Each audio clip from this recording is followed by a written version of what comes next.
Commencer avec un moins 30%, c'est commencer avec une balle dans le pied. Mon coût d'opportunité, c'est Berkshire Hathaway. Et en fait, j'ai acheté des trucs beaucoup trop chers, valorisation beaucoup trop élevée. Aujourd'hui, j'ai le plaisir d'accueillir Christophe Nour sur la chaîne. C'est un investisseur de 25 ans. Ça fait 7 ans à peu près qu'il investit activement sur les marchés en bourse avec une stratégie plutôt axée value et qui génère 24% par an depuis le début.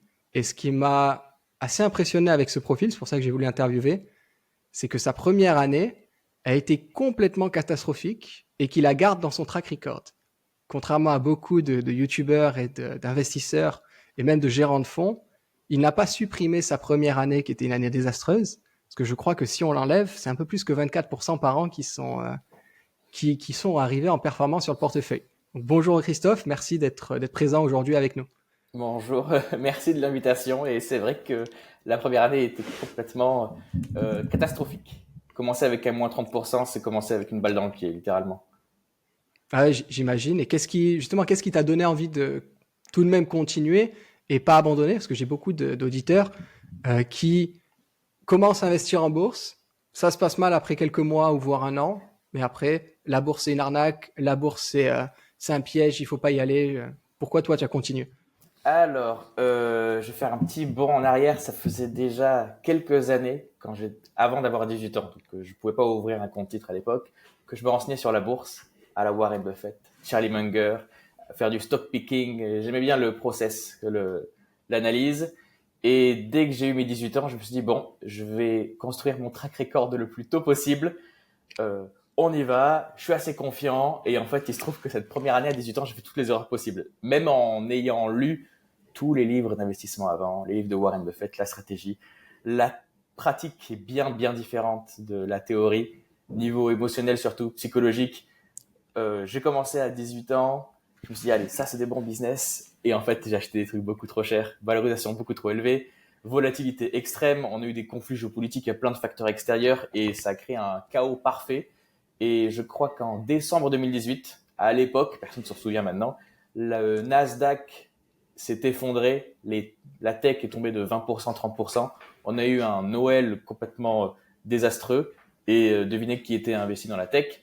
Donc je me suis effondré fin 2018, mais je la garde. C'est un bon souvenir et un bon rappel à chaque fois que je monte mes performances que tout le monde peut faire des erreurs et une fois que les erreurs ont été faites, bon, on les refait pas. On met des choses en place pour se différencier et avoir un meilleur portefeuille et ça se construit à partir de là. Donc la théorie est bien différente de la pratique, je dirais.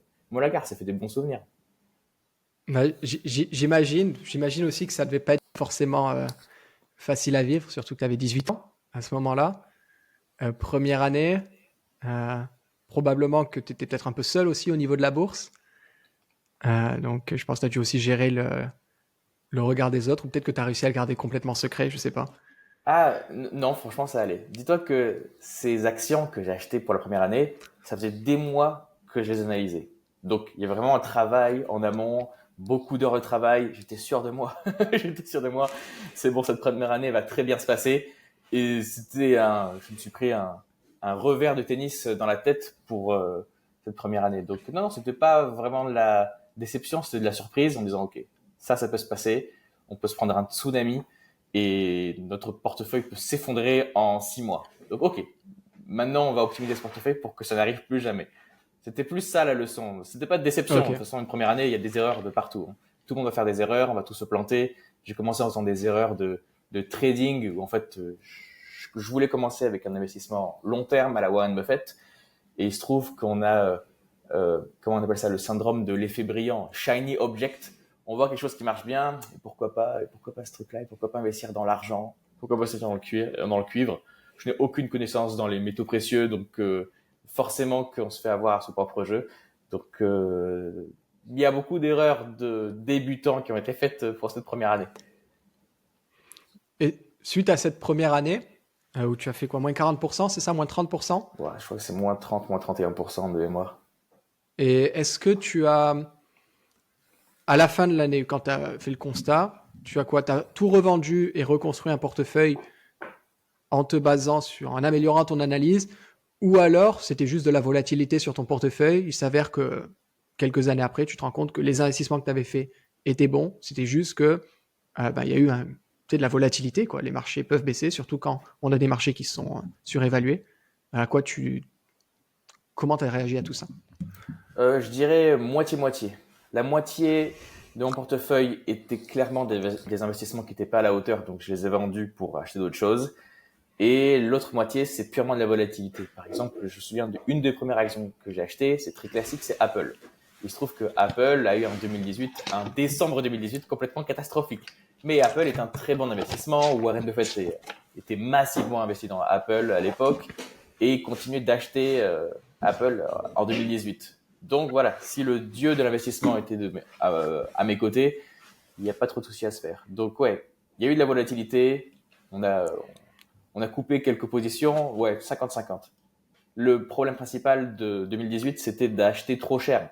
C'est-à-dire que les business peuvent être de bonne qualité, des bonnes marges, bonne rentabilité, bon management, bonne vision, mais j'avais acheté à un prix complètement excessif. J'avais acheté Netflix à l'époque, et en fait, l'erreur classique que tous les débutants font, c'est le pur FOMO, Fear of Missing Out. Je voyais l'action qui montait, et qui montait de plus en plus, et je me disais, mais j'adore Netflix, je connais très bien Netflix, je vais investir. Et en fait, il n'y avait aucune opportunité d'achat pour Netflix. Il continuait de monter, monter, monter, et pur FOMO. Donc le prix était complètement excessif.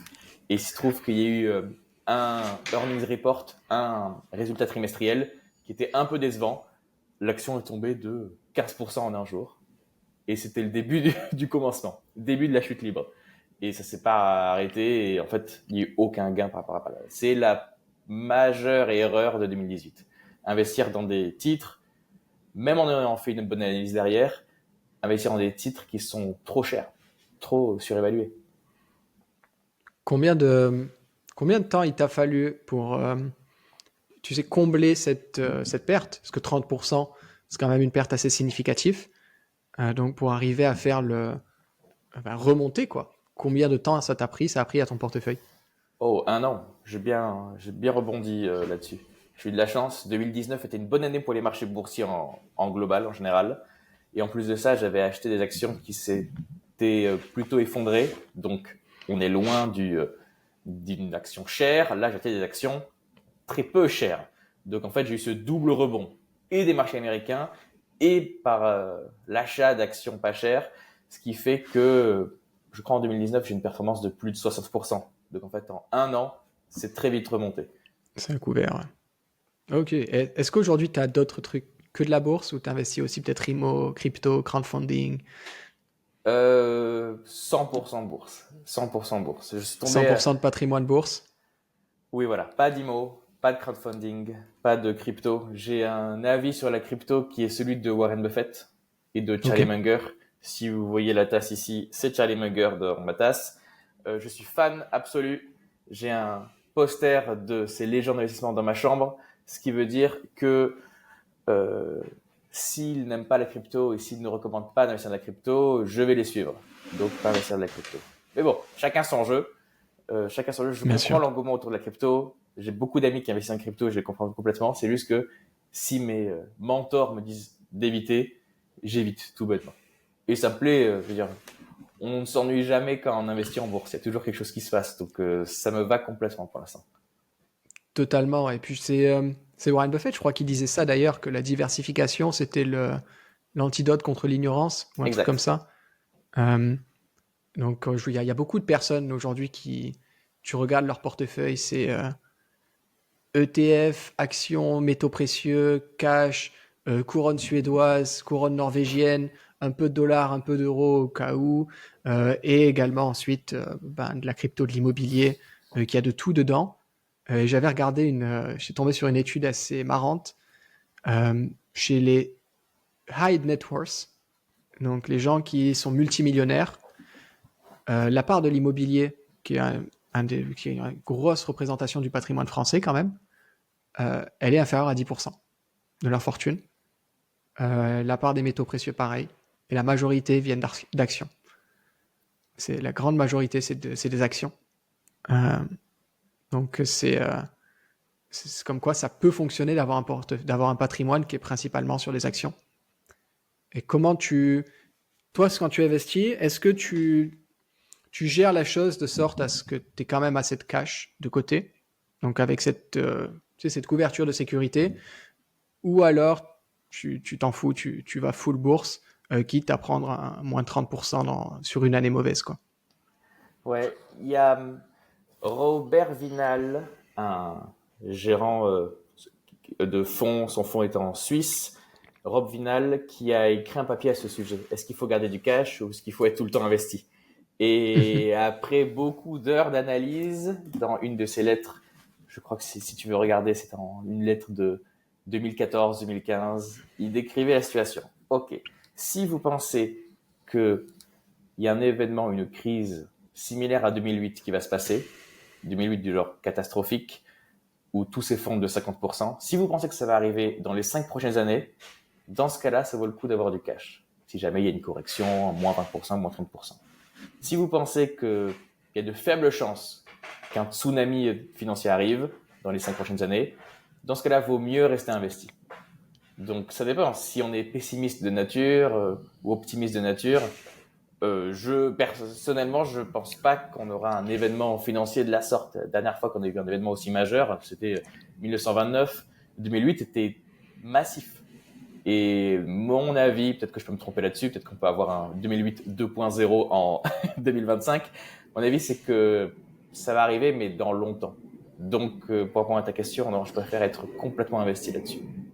Pas Et tu vas de pas te cash. faire, tu vas pas te faire beaucoup d'amis dans le YouTube Game Finance en France en disant que tu penses pas qu'il va y avoir un crack plus puissant que 2008 dans moins de 3 mois là. Ouais, bah, c'est pas mon but, hein. Je gère mon portefeuille et ma communauté sur eToro. Le but, c'est de faire le plus d'argent possible sur le long terme. Donc, et si on doit se prendre un 2008 pour arriver à nos fins, on va se prendre un 2008. Et on saura quoi faire s'il y a 2008 qui arrive. S'il y a un événement majeur qui arrive, on saura quoi faire. Ah oui, je veux dire, on a eu un crash en 2020. Les gens l'oublient souvent vu que ça a duré que seulement 3 semaines, mais c'était très violent. Il y a des gens qui étaient forced sellers, euh, vendeurs forcés par liquidation, par leur niveau d'endettement. Il y avait des positions complètement extrêmes. Comment les gens ont réagi en 2020? Les gens ont complètement paniqué, ils ont vendu au pire moment, ils ont dit que c'était la fin du monde et que la bourse allait s'effondrer de 50% et que, bon, on avait beaucoup d'incertitudes. On n'avait pas d'infos, on n'avait pas de vaccin, on était en confinement complet, donc il y a la panique. Et c'est justement dans ces moments de panique, comment on réagit? Comment on réagit là-dessus? Et bon, je pense que tu demanderas à tes abonnés, tu as déjà sûrement eu l'occasion d'échanger avec eux, si les gens ont acheté ou les gens ont vendu quand tout le monde a paniqué en 2020.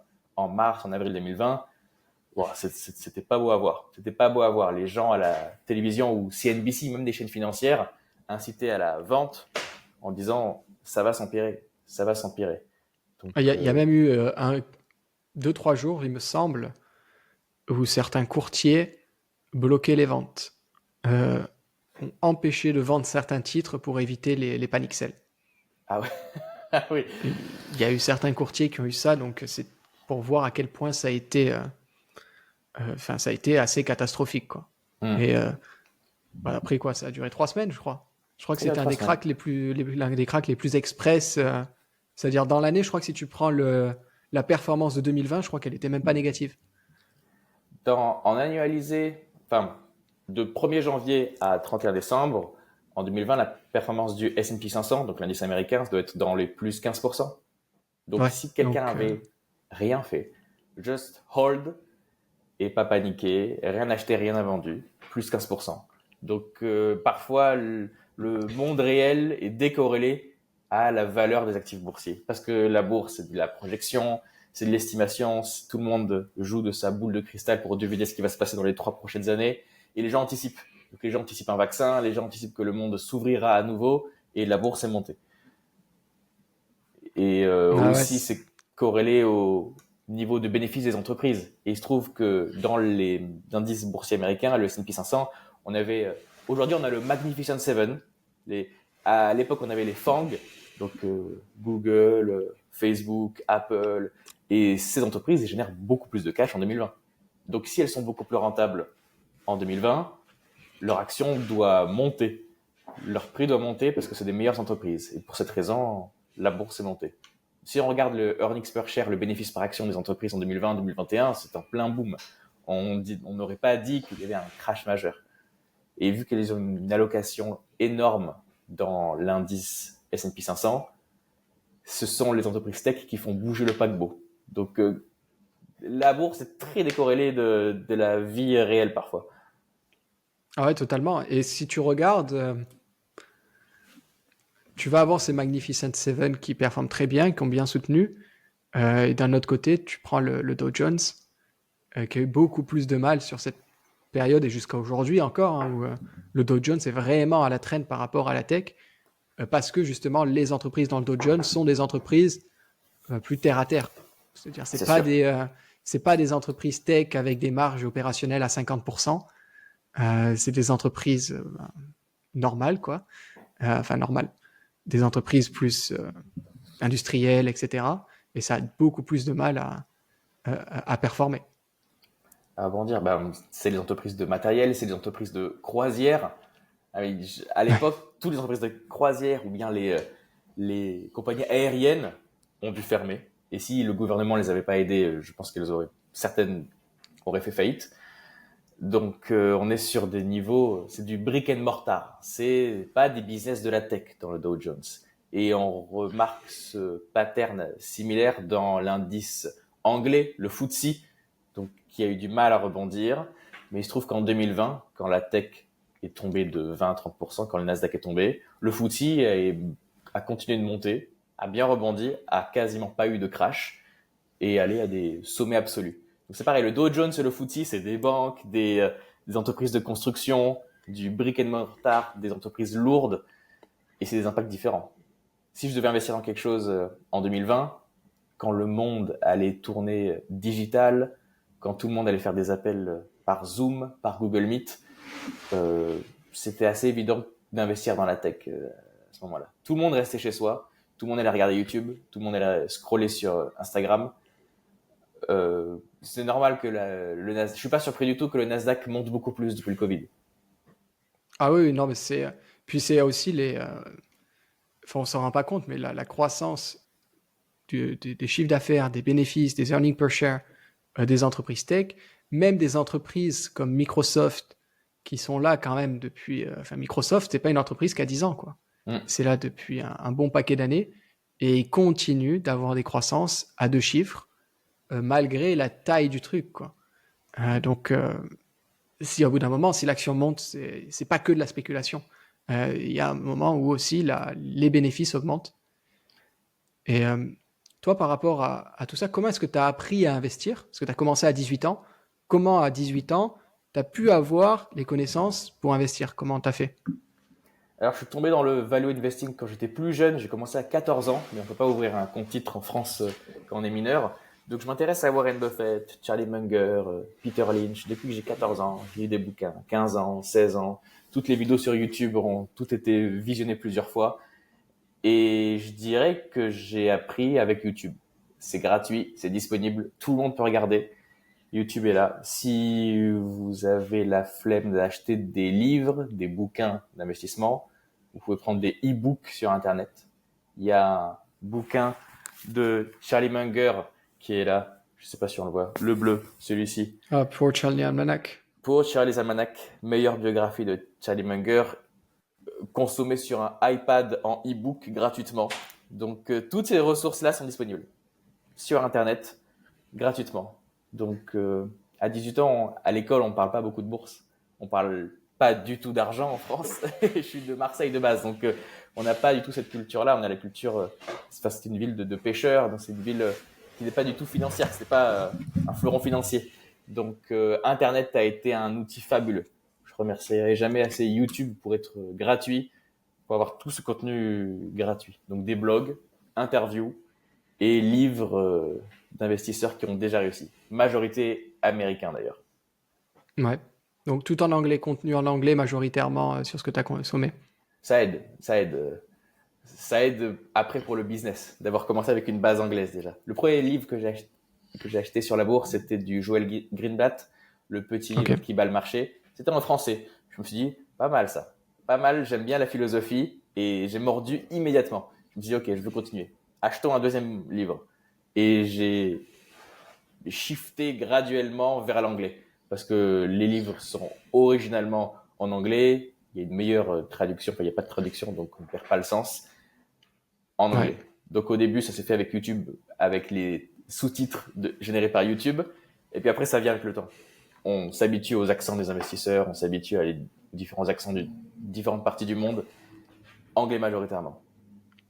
Ouais, j'ai remarqué aussi quand même que euh, moi qui ai beaucoup voyagé, qui est notamment en Angleterre, etc., où ils ont un accent très étrange, les Américains se font comprendre assez facilement, je trouve. Et je sais pas comment ça se fait, mais moi j'écoute beaucoup de podcasts de gérants de fonds américains, etc. Et j'ai vraiment l'impression que c'est très fluide, très facile à comprendre, dans la mesure où je sais pas si c'est naturel pour eux parce qu'ils savent qu'ils s'adressent à des viewers du monde entier, mais on n'a pas d'accent bizarre, on n'a pas des mots qui sont bizarres ou des mots compliqués. Ils utilisent toujours des mots simples, bien articulés. Donc même pour un débutant en anglais, ça reste très atteignable. Très facile. Je dirais pas la même chose de l'accent australien. L'accent australien est particulièrement difficile, particulièrement difficile. L'anglais, non, très bien l'accent américain. Les mots utilisés sont simples et puis on a l'habitude des films et des séries sur Netflix. On Ouais. regarde beaucoup, même en France, on regarde beaucoup de Vost, donc on est habitué à leur accent américain, à leur accent fluide. Donc parfois les gens parlent vite, c'est la contrainte principale, mais niveau accent, compréhension, l'américain est très bien pour apprendre. Tu as commencé à investir à 18 ans, donc tu étais normalement 18 ans si tu viens d'avoir le bac, sauf si tu as sauté une classe ou quoi que ce soit, mais on va dire parcours normal, tu as le bac. Euh, Est-ce que tu as fait des études après ça ou tu t'es juste directement focalisé sur la bourse? Alors j'ai fait des études. Après le bac, je savais que je voulais travailler dans la bourse. Ça faisait depuis 15-16 ans que j'étais déterminé. Ok, je vais faire de la bourse plus tard, mais comment faire? J'ai personne dans ma famille qui travaille dans la finance, donc je peux parler à personne de ce projet-là. Donc j'ai regardé les différentes options après le bac. Comment faire de la finance en France? Soit on a des écoles d'ingénieurs, on a des écoles de commerce, on a la fac, on a Dauphine, on a Sorbonne, on a Assas, je suivais à l'époque un youtubeur Tabi Kabaj et je consommais tout son contenu à l'époque. Génial, je recommande d'ailleurs. Et il avait fait Assas, donc je me suis dit pourquoi pas. Donc j'ai regardé les différentes écoles qu'il y avait en face de moi et je me suis dit bon, pour quelqu'un de Marseille, ça va être compliqué de toucher les écoles parisiennes, du genre Sorbonne, Assas, c'est pas mon domaine. Je sais pas si j'ai envie de quitter Marseille pour l'instant. Donc je regardais les écoles de commerce et il y avait plusieurs options pour la finance, pour les écoles de commerce. Parce que les écoles de commerce ont des spécialités. Marketing, finance, business, commerce international. Celles qui étaient fortes en finance, il y en avait deux. Il y avait HEC et il y avait EDEC. Voilà les deux écoles qui étaient pour la bourse, pour la finance. Je me suis dit, bon, un petit jeune de Marseille, je pense pas avoir HEC, je pense pas avoir le niveau, mais la deuxième, c'est possible. Donc à l'époque, l'EDEC elle a toujours été dans le top 5 écoles françaises, donc je me suis dit, bon, elle est assez bonne, et c'est pas la première, donc c'est atteignable, il y aura moins de concurrence là-dessus. Maintenant, voilà, maintenant on est à l'école, on sait comment faire, mais on est après le bac, comment faire pour avoir une école de commerce? Soit on passe par le post-bac, soit on passe par un IUT, soit on passe par une prépa, il y a 1 million de façons de rentrer en école de commerce, donc j'ai regardé les différents concours de l'EDEC, les concours écrits, les annexes, les annales sur leur site web, et j'ai regardé si c'était dur ou pas, parce qu'il y a différents types de concours pour différentes, comment on appelle ça, passerelles. Et il se trouve que parmi tous les concours, tous les exercices, il y en avait un qui était particulièrement plus court que les autres. Par exemple, pour avoir l'EDEC, on peut faire une prépa ECS, ECE à l'époque. J'avais un bac scientifique, donc une prépa classique. Il y aurait de l'histoire géo, de la philosophie, du français, de la géopolitique, des maths, etc. Beaucoup de matières. Et parmi tous ces concours-là, il y avait une voie qui s'appelle la admission sur titre, AST, où au lieu d'avoir 11 matières différentes, il y en avait 3. Anglais, français, maths. Je me suis dit, c'est pas mal ça. En tant qu'investisseur, on peut remporter les opportunités, on peut voir les opportunités, il y a un arbitrage à faire là. Et je me suis dit, OK, bon, cette voie-là, ça me semble la plus simple. Il n'y a que 3 matières au lieu de 11. Niveau allocation de temps, ça va être sympa. Donc, je me rends compte que c'est pas une prépa classique, c'est une prépa pour faire l'ENS, donc l'école normale supérieure, pour être prof ou chercheur en France. Mais apparemment, il y a une passerelle quand on fait cette prépa ENS pour les écoles de commerce. Et on peut avoir l'EDEC grâce à ça. Donc, voilà le bac, voilà les études, voilà le choix APB à l'époque à remplir. Et je me dis, OK, je vais faire des prépas ENS. Pas pour l'ENS, mais pour l'EDEC. Et pendant 2 ans, c'est 2 ans de prépa, donc on bosse beaucoup pendant 2 ans, majoritairement des maths. Je vais faire l'impasse sur toutes les autres matières de la prépa ENS pour être chercheur ou prof parce que ça m'intéressait pas. Et je vais bosser essentiellement 3 matières, l'anglais, le français, les maths. Pendant toute l'année, français, anglais, maths. Et il se trouve que ça a plutôt bien marché. Donc après 2 ans, j'ai eu les decks. Il y a eu des oraux comme toutes les écoles de commerce, passé, et c'est bon, et c'est passé, me voilà dans l'école de finance. Donc l'école de commerce dure 3 ou 4 ans. On rentre quand on a à peu près 20 ans. On a 1 an général. On a 1 an de finance un peu plus technique à Nice. Donc ça me parle, je suis dans le sud de la France, c'est les voisins. Et on a de la césure, on a Master 2. Donc voilà, mes études, c'est Master 2 et j'ai choisi une spécialité finance, spécialité compta et finance. Donc je voulais aller dans le détail, analyser les comptes d'entreprise pour analyser des boîtes. Donc faire du stock picking à la Warren Buffett. Je voulais pas faire d'investissement de marché, alpha, bêta, arbitrage, algorithme, ça m'intéressait pas. J'aime pas trop le code. Je suis pas très fort dans le code. J'aime pas le processus. On avait des cours de codage, j'ai pas trop aimé. Et je remercie le ciel de naître à cette époque de d'IA, parce que maintenant, quand j'ai du code à faire, je demande à ChatGPT. C'est beaucoup plus simple. Et juste, je corrige, on supervise. Donc voilà, sans code, de la compta pure. Comment voir si une entreprise est mieux que les autres? Comment voir si une entreprise est rentable? Comment on peut trafiquer les chiffres? Tout ce genre de compta européenne et américaine. Donc voilà le parcours. Ça a été il y a eu quelques stages par-ci par-là avec l'école de commerce, quelques rencontres, que ce soit en France ou à l'étranger. Mais voilà, c'est un parcours plutôt classique d'école de commerce. Ok. Et est-ce que peut-être aujourd'hui, ou est-ce que tu as travaillé dans le domaine de la finance ou directement après les études, tu t'es juste mis à gérer ton argent? En parallèle des études, je travaillais avec un fonds tchèque qui s'appelle Voltava Fund, un des meilleurs fonds de value investing en Europe. Et c'était dans l'occasion d'un stage de quelques mois que je devais faire chez eux. Et finalement, ça s'est continué. Donc, en parallèle du master en finance, j'avais ce boulot en freelance à côté. Et en parallèle de ça, je travaillais aussi avec un fonds américain, Adam Mead, qui a écrit un bouquin sur Warren Buffett d'ailleurs, que je recommande.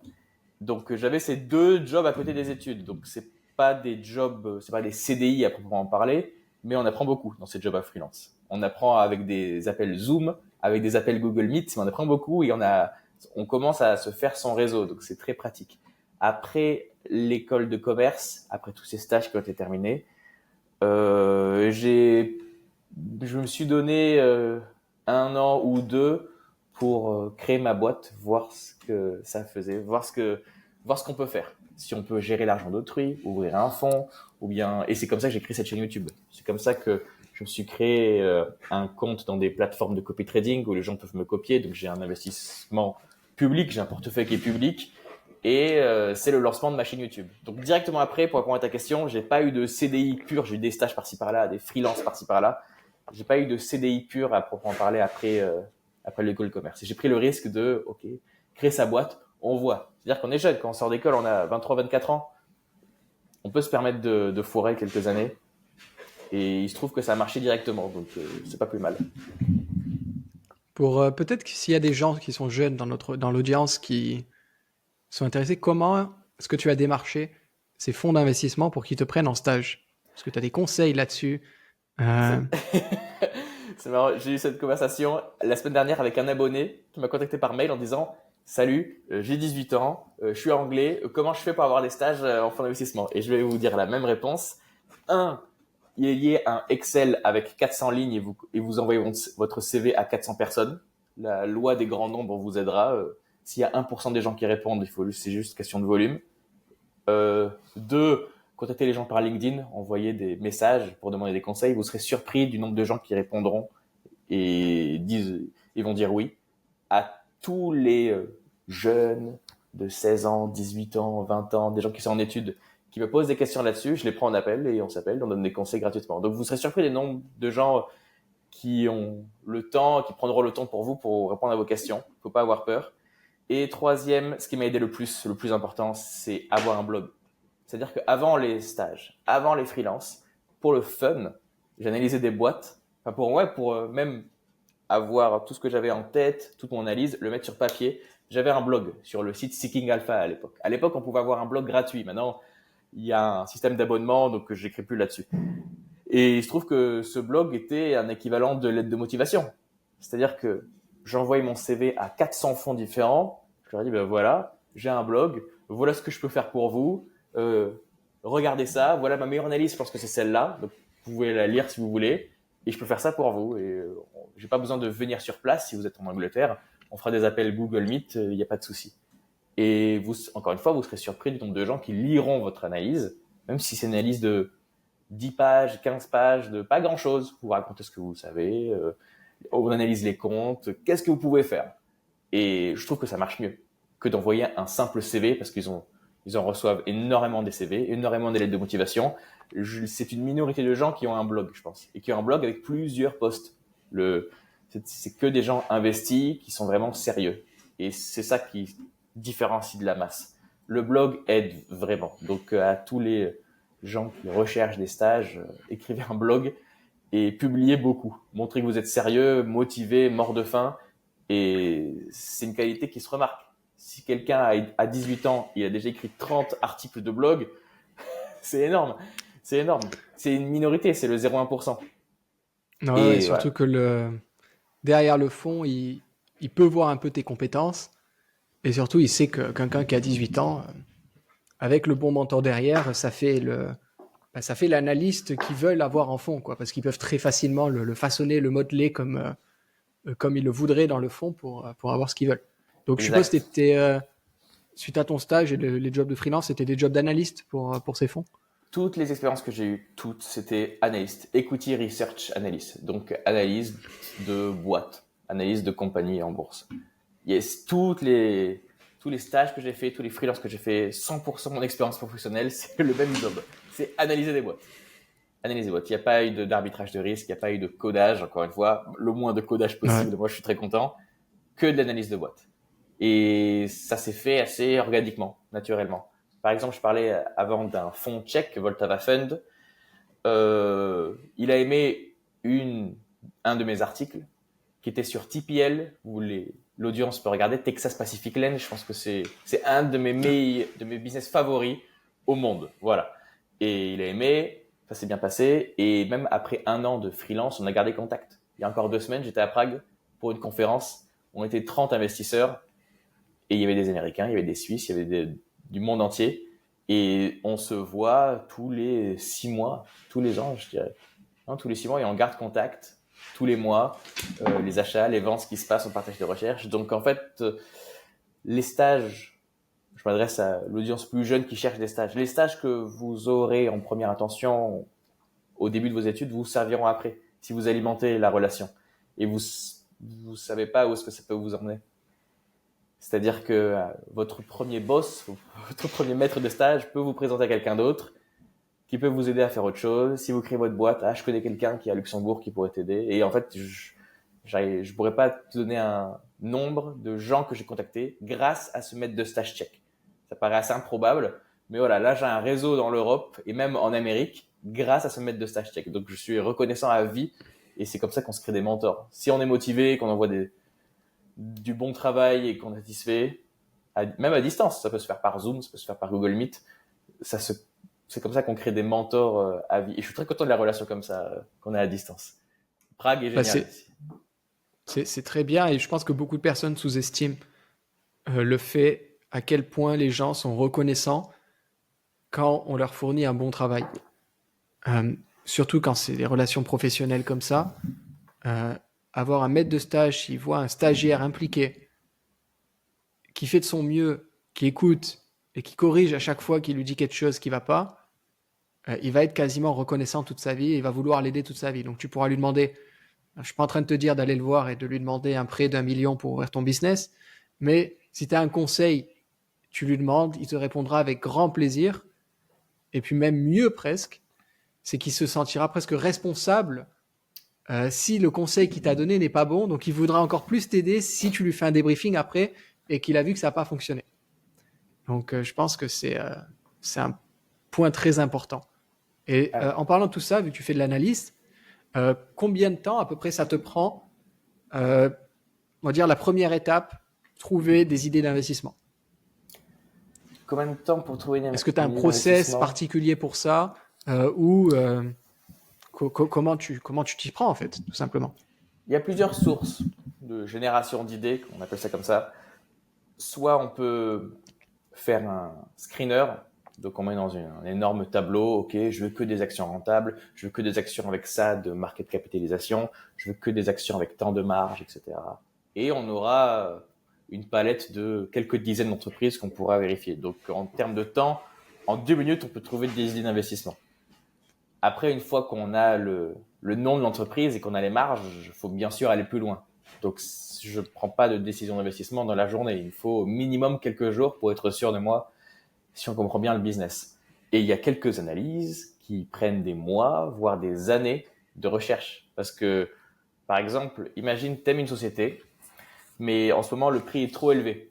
Du coup, ça vaut pas trop le coup d'acheter maintenant, c'est trop cher. Mais tu seras peut-être intéressé dans 6 mois si le prix est coupé en deux. Ok, donc tu continues ta recherche, ça prend du temps. Donc en fait, combien de temps ça prend pour générer une idée d'investissement varie dépend de pas mal de facteurs. Le prix majoritairement. Il y a pas mal d'actions que je surveille depuis des années qui sont toujours trop chères et je les surveille. Et je les surveille limite quotidiennement et j'attends.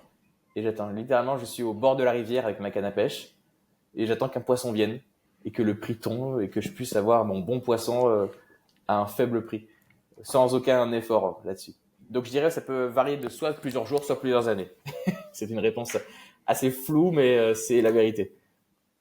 Comment avec ces histoires du temps que ça peut prendre pour avoir une opportunité, ça peut être en une semaine comme ça peut être en 2 ans, 3 ans, quelques années. Comment est-ce que, du coup, tu gères la partie capital allocation? C'est-à-dire comment est-ce que tu fais en sorte d'avoir du cash disponible pour ces opportunités?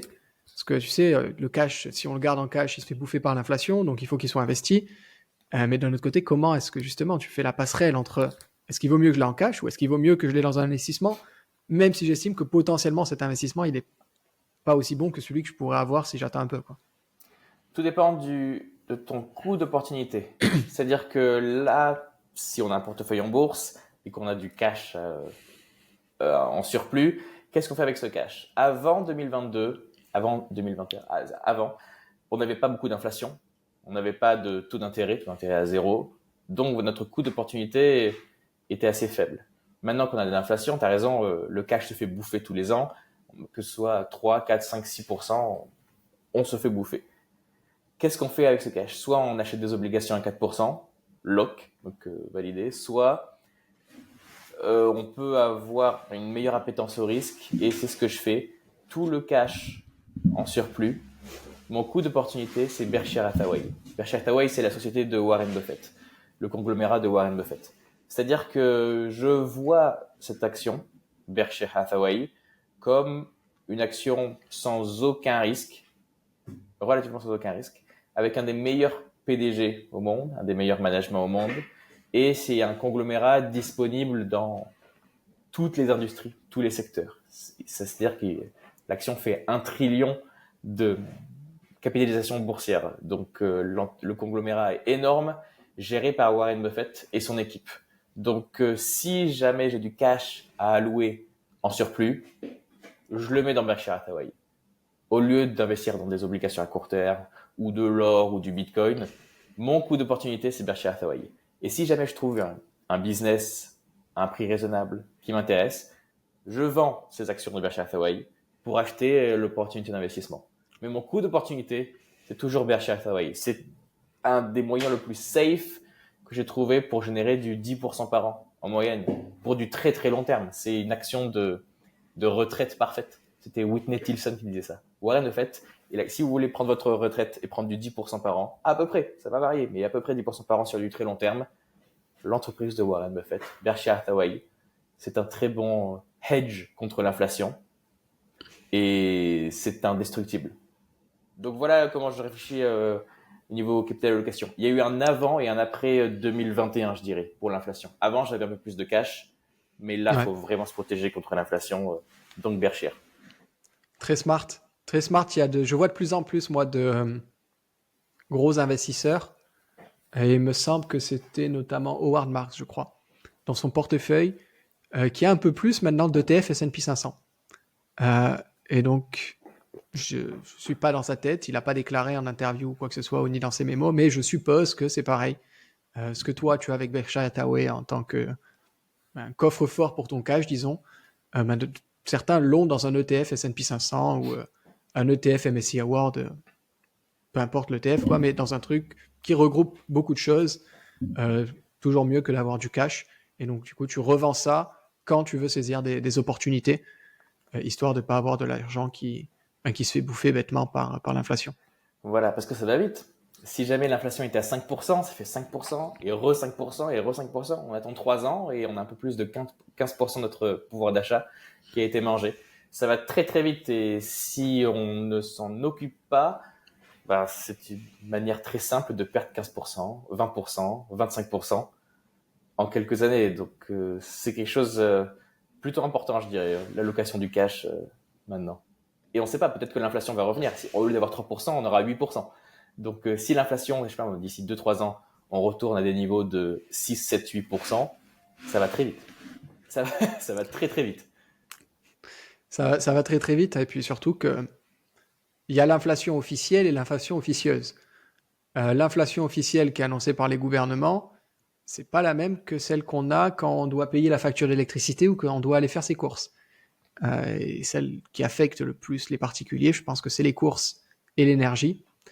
Et celle-là, en général, surtout en ce moment depuis 2020-2021, c'est celle qui fait le plus ressentir que l'inflation est présente. Moi, personnellement, alors je sais pas Hum. si c'est parce que j'étais jeune ou quoi que ce soit, mais avant l'inflation, je faisais pas vraiment gaffe, hein. Maintenant que je fais les courses, que je paye des factures d'électricité, etc., ou même avec les billets d'avion, euh, je, je comprends. D'un coup, tu comprends que tu te dis putain, mais il y a 5 mois, je payais 60 balles pour ces courses. Aujourd'hui, ça me coûte 80 balles. Qu'est-ce qui s'est passé? J'ai pas acheté plus, j'ai acheté les mêmes marques. Pourquoi? Donc, ouais, je crois que c'est la première, enfin, c'est pas la première fois que j'en entends parler, mais avec les personnes avec qui j'ai pu échanger et aussi sur les vidéos que j'ai pu voir sur YouTube, etc., je crois que c'est la première fois que j'entends quelqu'un me dire que lui, son edge de l'inflation, c'est Berkshire et que c'est qui revend ses actions Berkshire Hathaway pour trouver des opportunités. Voilà, mais ça peut Donc, être autre chose. Si vous aimez le Bitcoin, il y a des gens qui disent que le Bitcoin est un hedge contre l'inflation, d'autres qui disent que c'est l'or, d'autres l'argent. Chacun trouve midi à sa porte. non, c'est très smart. Et quand tu vas acheter une action, donc quand tu vas décider de sortir l'argent de Berkshire pour acheter ton action, tu sais à peu près, en moyenne jusqu'à présent, combien de temps tu gardes une action? Longtemps. J'essaie de me donner la contrainte qui est plus difficile à faire qu'en projet.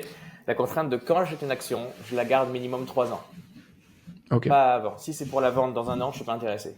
C'est-à-dire que voilà, on s'aligne sur une vision très long terme, très buy and hold. Donc, on n'investit pas dans GameStop, on n'investit pas dans le Dogecoin, on n'investit pas dans des business qui sont en détérioration, du genre Intel. On investit dans des business où on est sûr que dans 3 ans, ces business vont être mieux, améliorés, plus de revenus, plus de marge, plus de croissance. Et là, on parlait tout à l'heure d'un screener avec quelques dizaines d'entreprises. Si on applique ce critère de dans 3 ans, le business va être mieux, on est un entonnoir gigantesque et en fait, on est très limité au nombre d'investissements. C'est-à-dire qu'il y a très peu d'entreprises où on est quasiment sûr que ces entreprises vont avoir plus de revenus, plus de bénéfices, plus de marge, plus de cash dans 3 ans. Donc, j'essaye. C'est pas toujours facile d'avoir une contrainte de minimum 3 ans. Il y a eu des exceptions, Il y a eu des cas où, par exemple, une entreprise, je me suis condamné à l'acheter pendant 3 ans, enfin à hold pendant 3 ans, et il se trouve qu'en un an, la valeur double ou la valeur triple de l'action. Donc l'action devient beaucoup trop chère. À ce niveau-là, parfois ça vaut le coup de le vendre parce que les gains ont été effectués, on a les gains et on utilise ces gains pour acheter autre chose, une meilleure entreprise. Parfois il y a ce genre de situation. Mais je dirais en moyenne, voilà, plusieurs années, je possède toujours mes actions Apple que j'ai achetées en 2018. Donc ça fait 6-7 ans que j'ai toujours mes Apple qui me versent mes dividendes et je suis pas prêt de vendre Apple. Quand Warren Buffett vendra toutes ses positions à Apple, à ce moment-là, je penserai à vendre. Là, il a commencé à vendre, mais une petite partie. Donc, pour l'instant, ça va. Mais ouais, je dirais plusieurs mois, plusieurs années. Qu'est-ce qui te fait vendre? Autre la valorisation, euh, comment tu dis, tiens, cette entreprise que j'ai dans le portefeuille, il faut que je m'en sépare. Il y a plusieurs façons. C'est très difficile de vendre. Acheter, c'est facile. Parce qu'on a des critères, on dit voilà, c'est une super boîte, elle est pas chère, je pense que ça va être le futur, elle va doubler d'ici 3 ans, c'est génial. Il y a Warren Buffett qui l'a acheté. Il y a plein de raisons qui sont très bonnes pour acheter, mais pour vendre, c'est un nouveau défi. Alors pour vendre, il y a plusieurs raisons. Soit on s'est trompé. Par exemple, on achète, je sais pas, une action Intel, et au bout de 3 mois, on se rend compte qu'en fait, on n'est pas sûr du futur. Ils ont perdu des contrats ou je ne sais quoi, et en fait, on se rend compte qu'on s'est foiré dans notre analyse. C'est une très bonne raison de prendre ses pertes, move on, continue, parce que on veut pas, comment dire, acheter un couteau qui tombe, falling knife. On veut pas acheter des entreprises qui se détériorent et se détériorent et se détériorent année après année. Donc on peut faire des erreurs. Deuxième raison, le business a changé. Par exemple, le PDG d'une boîte peut changer.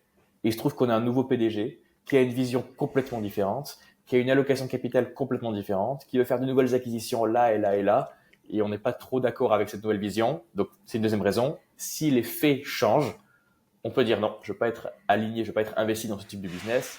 I'm out, je veux vendre. Troisième, c'est le prix. Si le prix est beaucoup trop excessif, on a la métrique de valorisation classique, c'est price earnings ratio, le prix-bénéfice, combien de fois les bénéfices on trade. En général, en moyenne, le S&P 500, donc l'indice américain, il se trade à un PI ratio de 15-20. Maintenant, il est à peu près entre 25 et 30. Donc un peu cher, mais c'est pas extravagant non plus. Il y a des actions que j'ai achetées à des PI, price earnings ratio de 20 à 25. Et puis cette valorisation, elle est montée à 50, 60, 70, 80. Ouais, bon, ça a triplé. Qu'est-ce qu'on fait à ce moment-là? Le business n'a pas changé, mais le prix a fait un x3. Est-ce qu'on prend ces gains pour les mettre autre part? Parfois, oui. Je dirais des systèmes de valorisation quand, personnellement, mes entreprises ont des PI ratios de 70, 80. Je considère que c'est excessif comme valorisation. 80 fois les bénéfices, je trouve ça complètement aberrant, personnellement. Donc, je suis pas confortable avec cette situation. Je vends. Donc, c'est une troisième raison, le prix. Déjà, c'est une très bonne base. C'est un système qui marche, qui est réplicable, qui est scalable. Donc, soit on se trompe, soit les faits ont changé, soit l'action est devenue trop chère. Mais encore une fois, c'est très difficile. En théorie, c'est très simple, c'est très pratique. En pratique, on est curieux de savoir si le PI va augmenter de 70 à 120 parce qu'on a un super gain potentiel. On est greedy, on est cupide et on est des humains après tout. Donc, il faut garder ces émotions en contrôle et avoir un process strict. Ouais. Mais ouais. Moi, ce que je parle beaucoup moi avec les clients que je peux avoir, c'est que avant d'acheter l'action, il faut qu'ils aient leur papier d'analyse avec écrit noir sur blanc les seules raisons pour lesquelles ils vendent. Et s'il n'y a c'est pas bien. une des raisons qui est déjà notée, ils n'ont aucune raison de vendre. Ça aide beaucoup à sortir, on va dire, de ce truc. Et un autre truc aussi, c'est que cette histoire de valorisation, c'est marrant parce qu'il y a tellement d'exemples où l'entreprise était à 120 fois les bénéfices et il s'avère qu'elle a continué à return pendant les 30 années qui ont suivi du 10, 15, 20% par an. Je pense par exemple à L'Oréal. Oui. Ça fait un paquet d'années qu'elle est à des niveaux de valorisation très élevés. Je crois que c'est Terry Smith, il avait carrément Terry Smith, exact. qui avait fait dans son livre, ou je sais plus, ou si c'était dans une de ses publications, je sais plus exactement, mais il avait fait un tableau de toutes les entreprises qu'il avait suivies et qui avaient à un moment donné, qui avaient des valorisations à plus de 50 ou 70, enfin des trucs extravagants, et qui malgré ça ont quand même réussi à continuer de return excellemment pour les actionnaires, quoi. Ouais. Non, c'est incroyable. Ouais, c'est une slide de Terry Smith il y a quelques années, tu as raison, dans son fonds Fundsmith, où il compare toutes les entreprises payées très cher, mais qui ont eu un retour d'investissement jusqu'à de 10% ou de 12%. Même si on pouvait payer L'Oréal un multiple énorme, si on avait investi à l'époque, dans les années 70, on aurait fait du 10 ou du 12%. Donc on aurait battu le marché. Et il y a des entreprises qui sont extrêmement bonnes, qui continuent d'augmenter leurs bénéfices tellement, qui sont tellement forts, qui s'améliorent tellement que la valorisation n'a plus aucun sens et que on peut être confortable d'acheter à un prix élevé. Je veux dire, il y a des entreprises qui font même pas de bénéfices. Amazon est l'exemple parfait. Netflix est l'exemple parfait. Ce sont des entreprises qui n'ont quasiment jamais généré de cash flow, pas de bénéfices, parce qu'ils réinvestissent tout dans une énorme boule de neige. Comment on valorise ces boîtes-là? Donc, question parallèle. Comment on valorise Amazon quand ça génère aucun bénéfice? C'est C'est sûr difficile, ça. c'est sûr que c'est compliqué de faire un discounted cash flow quand il n'y a pas de cash flow. Il y a pas de, il y a pas de cash flow. Donc, faut croire en la vision du PDG et voir les différentes métriques. Mais c'est pas aisé, quoi. Non, non, non, c'est pas aisé. C'est Modish Pabrai, je crois. Je l'avais vu dans une interview qui disait que très bien, acheter, ça reste compliqué, mais si tu penses qu'acheter est compliqué, t'as pas encore arrivé à l'étape où il faut vendre parce que là, c'est un niveau au-dessus en termes de complexité, de difficulté, Mm. surtout quand tu fais face à tes émotions, quoi. Quand tu vois que ton action, elle prend 50% en 2 mois, tu te dis, mais attends, pourquoi ça s'arrêterait maintenant? D'un coup, ton cerveau, il pète un câble et tu dis que ça s'arrête jamais. Bon, c'est d'ailleurs pour ça qu'on voit les bulles exploser aussi violemment, la bulle des dot-com, même la bulle crypto en 2021. Parce Ouais. que ton cerveau fonctionne différemment quand tu gagnes autant, quoi. Et le cerveau est très fort, il va trouver des raisons rationnelles pour lesquelles il faut vendre. C'est-à-dire que bon, c'était sûrement arrivé plusieurs fois, j'imagine. Ça m'est arrivé plusieurs fois aussi. Où il y a une action qui monte beaucoup, on a nos gains très bien, et on voit quelqu'un sur Twitter qui partage une analyse technique, une analyse chartiste de la boîte en disant, voilà, ça atteint un support ou résistance, et c'est sûr à 99% que ça va rebondir, etc. Et on se dit, ok, c'est pas mal, ce mec a peut-être raison, une analyse technique, c'est très sympa. Et il se trouve que l'action continue de monter et elle redouble encore une fois. Donc, mais bon, le cerveau trouvera toujours des moyens de paniquer, de vendre au bon ou au mauvais moment. Euh, Ça arrive toujours. Et ça arrive toujours dans le sens inverse aussi. Où tu veux Ouais. acheter quelque chose quand ça baisse, t'es convaincu que ça va rebondir pour remonter, en fait ça rebondit jamais. Parce que le business c'est pas si bien que ça. Il y a de tout. Ça m'est arrivé plus souvent que l'inverse. Ouais. Ça m'est arrivé plus souvent, justement, d'avoir des boîtes parce qu'après, moi, quand j'achète, j'en ai quelques-unes où il y a des valorisations qui sont plus ou moins excessives, mais je trouve pas que ça. Je trouve, vu la qualité du business, etc., je trouve que ça justifie pas quand même une vente. Hmm. Mais il y en a certaines où bah, c'est ce qu'on appelle des value traps, hein, où ça continue de baisser malgré le fait que c'est une boîte qui fait 100 milliards par an. Ça baisse, ça baisse, ça baisse, ça s'arrête jamais. Et tu as l'impression parce que le truc qu'on oublie, c'est que analyser la valorisation d'une boîte, c'est quelque chose qui est en mouvement. Et donc ça change d'une année à une autre en fonction des résultats, en fonction des perspectives, etc. Quand tu achètes une boîte que tu as l'impression qu'elle est déjà 30 ou 40% sous-évaluée, qu'elle repère 30%, et donc que l'année d'après, tu dis, bah, je vais refaire mon analyse d'évaluation, et que là, tu te rends compte qu'en fait, maintenant, en ayant perdu 30%, elle est surévaluée, tu commences à dire, putain, c'est Ça fait là mal, hein. où tu remets les choses en question. Alors, toi, c'est quoi ta vue, disons, par rapport à la concentration dans un portefeuille?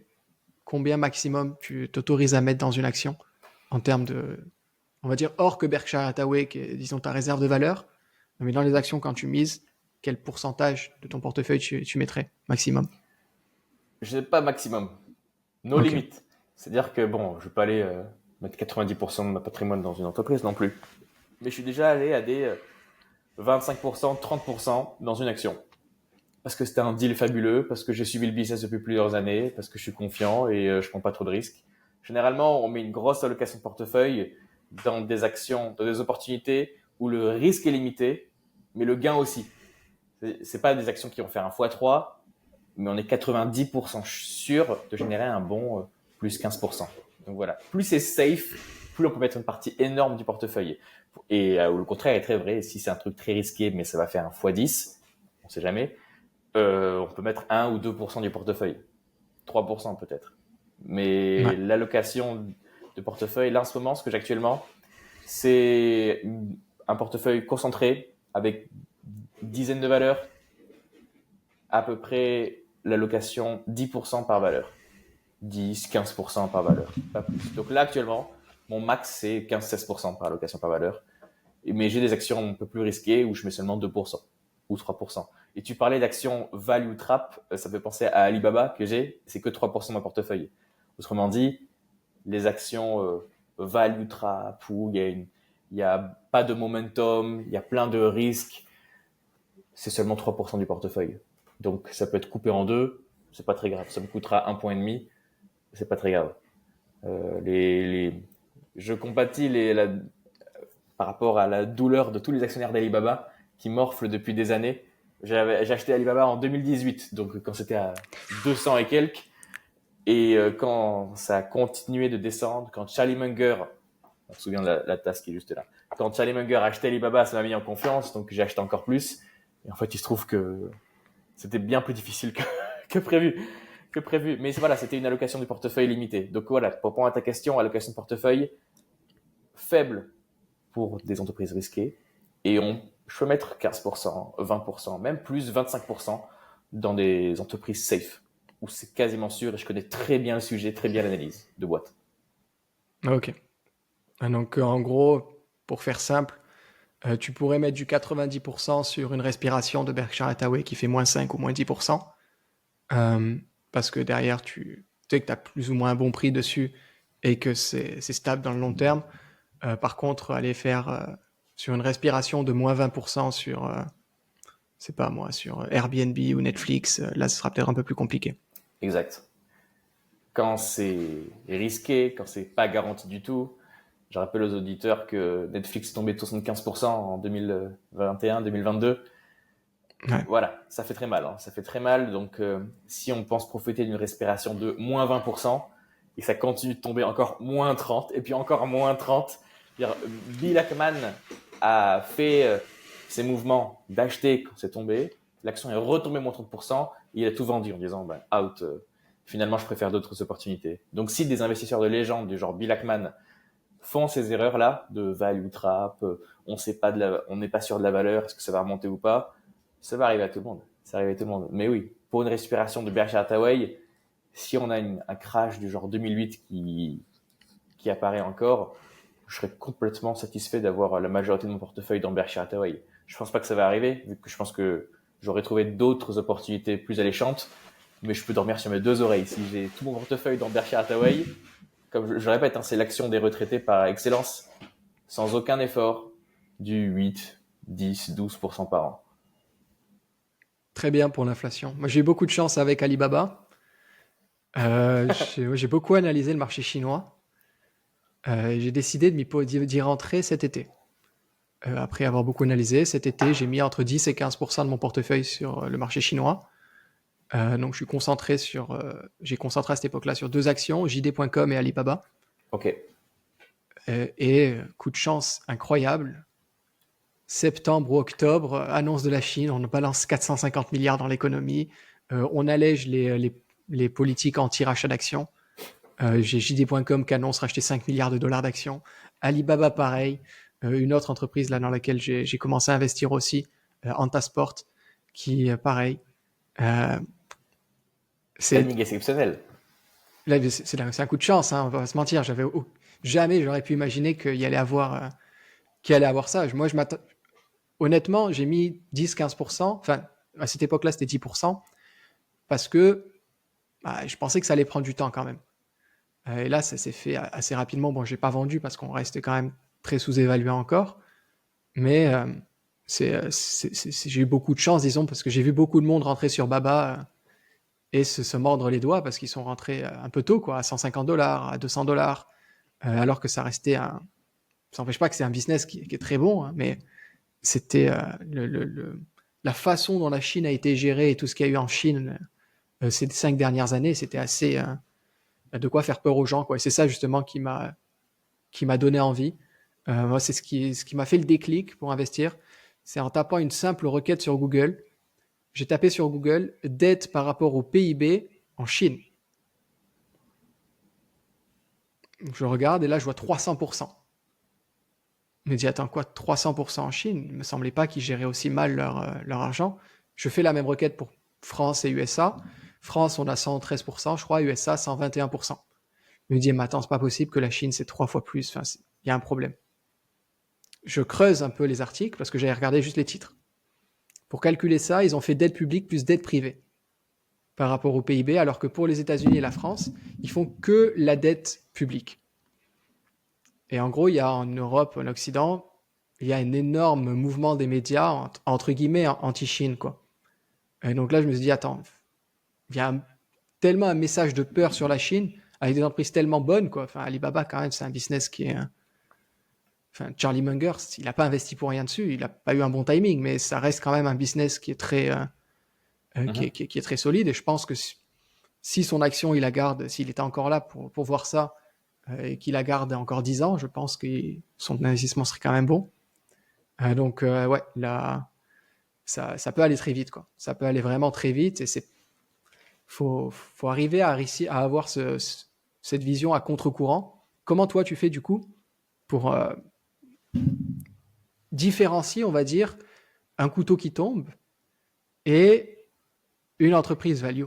Alors, tu peux pas avoir 100% de réussite, bien sûr, mais est-ce que tu as des indicateurs qui te disent, ah, là, là, il y a plutôt une opportunité, ou là, celle-là, c'est plutôt un couteau qui tombe? Wow, bonne question, bonne question. Déjà, le win rate est jamais 100%. Les investisseurs ont toujours un tiers de leur investissement qui échoue. Donc notre win rate, notre taux de succès, c'est entre 50% et 60%, je dirais. Voilà, donc il y aura des foirages, il y aura des plantages, comme on dit, il y aura des erreurs. Euh, pour les opportunités, comme tu parlais de JD.com ou bien d'Alibaba, voilà, ce sont des entreprises value, des entreprises qui génèrent beaucoup de cash flow, c'est des entreprises qui sont pas chères. Comment on sait si c'est de value trap ou pas? Déjà pour la Chine, tu peux regarder si leurs comptes sont audités ou pas, déjà pour voir si les chiffres sont réels ou pas. Pour les les grosses entreprises, il n'y a pas de souci là-dessus. Euh, le value trap, c'est une entreprise qui est sous-cotée, qui est sous-évaluée, et majoritairement, les value trap ont des revenus qui tombent, des bénéfices qui tombent, de façon pérenne. Donc, ce sont des entreprises qui se détériorent d'année en année. J'ai Intel qui me vient à chaque fois que j'évoque les value trap. J'ai une autre entreprise que les auditeurs peuvent regarder qui s'appelle Medifast. Le ticker symbole, c'est MED. Ils sont dans la niche nutrition, diet, régime, tout ça. Là, je suis à l'étape où je ne sais pas si c'est un value trap. C'est une entreprise qui est plutôt solide, sans aucune dette. Le revenu tombe, le bénéfice tombe, l'action est tombée de 80%. Voilà. Donc là, personne ne va acheter Medifast. Est-ce que c'est un bénéfice qui va remonter, un revenu qui va remonter, ou est-ce que c'est un business model qui est complètement cassé? La différence, pour savoir que je fais personnellement, pour savoir si c'est un value trap ou pas, c'est bon, est-ce que je connais vraiment très bien le business? Réponse courte, le business de la nutrition, des coachs, sportifs, régime, ça me concerne pas trop. J'ai jamais pris de programme de régime là-dessus, donc je connais pas, je suis pas un client de ça, donc j'évite ce genre de situation. Et il se trouve que en évitant les situations dans lesquelles on n'est pas à l'aise, dans lesquelles on n'est pas confortable, on évite pas mal de value trap. Après, il y a une autre industrie, par exemple. Nous, on est plutôt jeunes, on sait comment ça se passe les réseaux sociaux. Et si Meta Platforms se crash de 70% en 2022, euh, est-ce que c'est un value trap ou non? Et je connais très bien, on est tous des clients, des utilisateurs de Facebook, d'Instagram, de WhatsApp, ou bien même les casques MetaQuest. On sait comment ça se passe. Et l'analyse que j'avais pour Meta Platforms en 2022, c'était que c'était pas un value trap. C'était qu'il y a eu beaucoup d'erreurs, des erreurs corrigeables à court terme. Et j'ai investi massivement dans Meta Platforms quand personne n'en voulait, parce que je connaissais très bien le business. Il y a une différence entre le business de régime et le business de réseaux sociaux. Par exemple, les réseaux sociaux, on avait des craintes avec TikTok qu'elle allait manger des parts de marché par rapport aux Reels. Et puis il se trouve que Mark Zuckerberg a monétisé les Reels. Maintenant, il y a des milliards de Reels qui sont échangés. Ils l'ont monétisé brillamment et maintenant, c'est une nouvelle source de revenus. Il y avait des craintes avec Meta Platforms de ATT Law, la loi de Apple anti-cookie pour les cookies dans les sites web.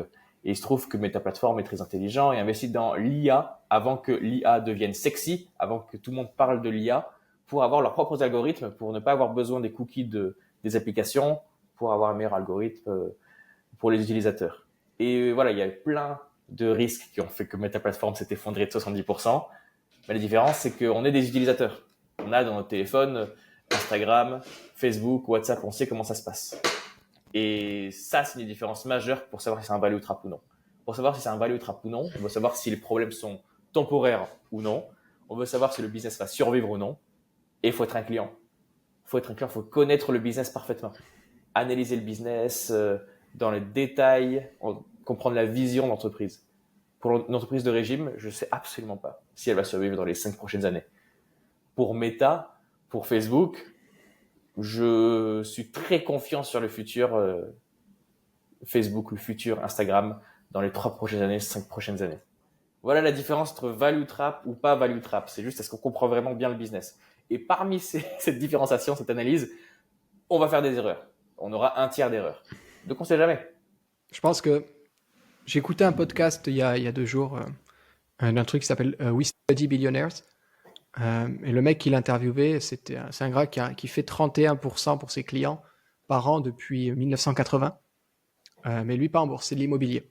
Il fait de l'immobilier, etc. Et en gros, il disait que quand tu investis, tu n'acceptes pas le fait que tu peux pas être sûr à 100% de gagner, tu vas te planter. Tu vas te planter. En gros, il disait il faut embrasser ce risque, il faut embrasser ce fait. Parce qu'à partir du moment où tu l'as embrassé et que tu es devenu OK avec ça, ben ça y est, tu as mis tes émotions de côté, maintenant tu te concentres sur l'essentiel, on analyse le truc. Mais tu essaies de trouver maintenant l'opportunité qui fera que tu auras 55% de chance d'avoir raison au lieu de 45%. Et après, petit à petit, tu arrives les choses se font, quoi. C'est ça. La prise de risque est importante dans l'investissement, n'importe quel investissement. Je pense à la crypto, mais ça peut être aussi l'immobilier, la bourse, parce qu'il faudra s'en occuper. Et si on a peur de perdre de l'argent, autant ne pas l'investir. Et si on a peur de perdre de l'argent, on reste en cash.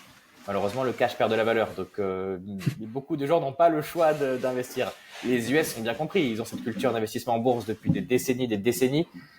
Donc, tout le monde investit dans son 41K, dans leur système de retraite avec les indices boursiers, etc. Ils ont cette culture-là. En France, c'est pas trop le cas. Mais si je devais parier, je dirais que dans les prochaines années, cette culture d'investissement va un peu mieux s'améliorer. Ça va être lent, bien sûr. Le français n'investit pas trop, qui plus est en bourse ou en crypto, pas beaucoup. Mais si je devais parier, je dirais que ça va s'améliorer avec le temps. Que les gens vont prendre conscience de cet argent qui dort et cette inflation qui vient et qui gratte leur épargne année après année. Mais voilà, il faut prendre des risques. Qui plus est pour nous, qui sommes plutôt jeunes par rapport à la majorité des investisseurs, si on prend pas de risques maintenant, c'est un coût d'opportunité énorme. Les risques, on les prend quand on est à la vingtaine. Les risques, on les prend quand on est à la trentaine. Les risques, on les prend pas quand on a 70 ans. C'est déjà trop tard, on a trop à perdre, je dirais. Donc, la bourse est un super moyen, super levier pour gagner beaucoup d'argent là-dessus. L'immobilier aussi, j'ai plein d'amis qui font de l'immobilier qui sont très contents là-dessus. Ça demande plus d'entretien parce qu'il faut être là en présentiel, c'est une autre dimension. Mais si on prend pas les risques maintenant, je sais pas quand est-ce qu'on va les prendre. De toute façon, plus l'âge passe, et plus tu acceptes ta situation où tu n'as pas pris de risque, et plus ça devient quelque chose de normal et ancré en toi, et plus c'est compliqué de commencer à en prendre. Ouais. Et en général, souvent, c'est pour ça que les personnes âgées sont très souvent, elles tombent très souvent dans les arnaques. C'est parce qu'elles ont tellement jamais pris de risque que le mec au téléphone leur fait comprendre que regarde, t'as une vie de merde aujourd'hui parce que t'as jamais pris de risque. C'est le moment. Est-ce que tu veux continuer comme ça? Et là, ils se disent, bah, non, c'est vrai, il faut que je fasse quelque chose. J'ai jamais fait ça. C'est peut-être pour ça que ma situation n'est pas top.